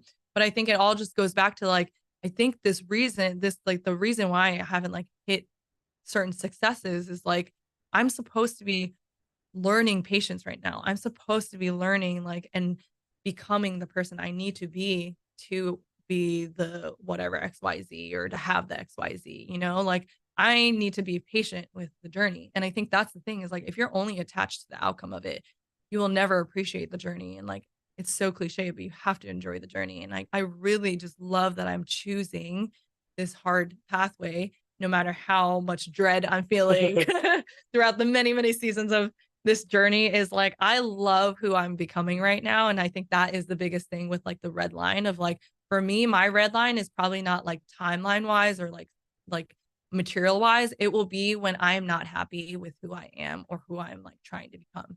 If I'm like taking certain actions that don't align with who I want to be, or who who I am proud to be, then I think it'll be time for me to quit. But until that happens, like I'm just here to enjoy the journey, no matter how hard it is. Because this is forming me and shaping me in ways that I can't even fathom right now. So talk about something you've learned during this process that you didn't know before. Like you learned this, like you thought like, there's no way I can learn this. Like that's above my skill level. But you're like, now it's like a piece of cake to you. That's a good question. I think probably marketing is probably like a really big thing that I never thought that I'd be even good at, but I am like pretty good at it. And I think it's because marketing is all about relationships and like conveying your message to people. And I think because I work very heavily on my communication in general, that just translates into like my marketing piece of like, you know, the content we put out, everything from like visuals to, you know, written stuff. And I think, you know, I never thought that I would be good at marketing. I always thought, you know, marketing is just for people who are trying to sell things and whatnot. But it's really how can you convey why this is important to the people you're trying to sell to. So talk about your markets. I know you do a blog. You do any content like you're like. I know I saw your Instagram page. Mm. Like, are you on like LinkedIn making video, like Twitter doing stuff? Like, talk about your marketing. Yeah. So our marketing is anywhere from definitely Instagram's our main platform. We're just shy of 10,000 followers. And yeah, I had said this before, like my three pillars are entertainment, inspiration, and educational. And are you doing this all by yourself? No, luckily I have a very awesome, the way that we film content, I actually just had a content day on Wednesday, is that we will always ask traveling healthcare professionals to be in our content. So it's relatable. And so I will usually do bulk creation because it's just, I mean, I think it's a smarter way to create like massive amounts of content, is that you just have these days and you set out this amount of time where you'll create, you know, dozens of pieces of content, and then you get to slowly release that out, rather than thinking every single day, what am I going to post? What am I going to post? You know, that's like one thing that I've learned um, doing this. And also like before I built my business, I was doing a bit of like um, influencer stuff. And so I just learned, you know, instead of just day by day, that's like obviously consistency is the game, right? Like consistency and discipline is like the most unsexy thing that will lead you to everything you want to do. It sounds like it's so constricting, but that is like the magic key. That is like the secret sauce, that I feel like most people don't have the patience to build those skills, but that is essentially how you succeed. I've like listened to dozens and thousands of like successful business people, and it's all about consistency and discipline and in your habits, and also in your business. Is there anything I should have asked you that I haven't, or anything else you want to talk about? No, we have, this has been the most in-depth interview that I've had. So thank you for one, not only talking about business, because I think that can get boring to me if Yeah, I'm saying yeah, the same thing over and over yeah. again. So thank you for having me on. No worries. Yeah. Can you share your social media so people can reach out to you? Yeah. So our app is at MedVenture app on Instagram, and my personal one is Ever Evolving M. And then our website is medventureapp.com. And then you can also find us at MedVenture app on both iOS and Android. So, Emily, you give a lot of value, a lot of great advice. But can you give us any last minute advice on wisdom or anything you want to talk about? Hmm. Investing in yourself is never a waste of time or resources.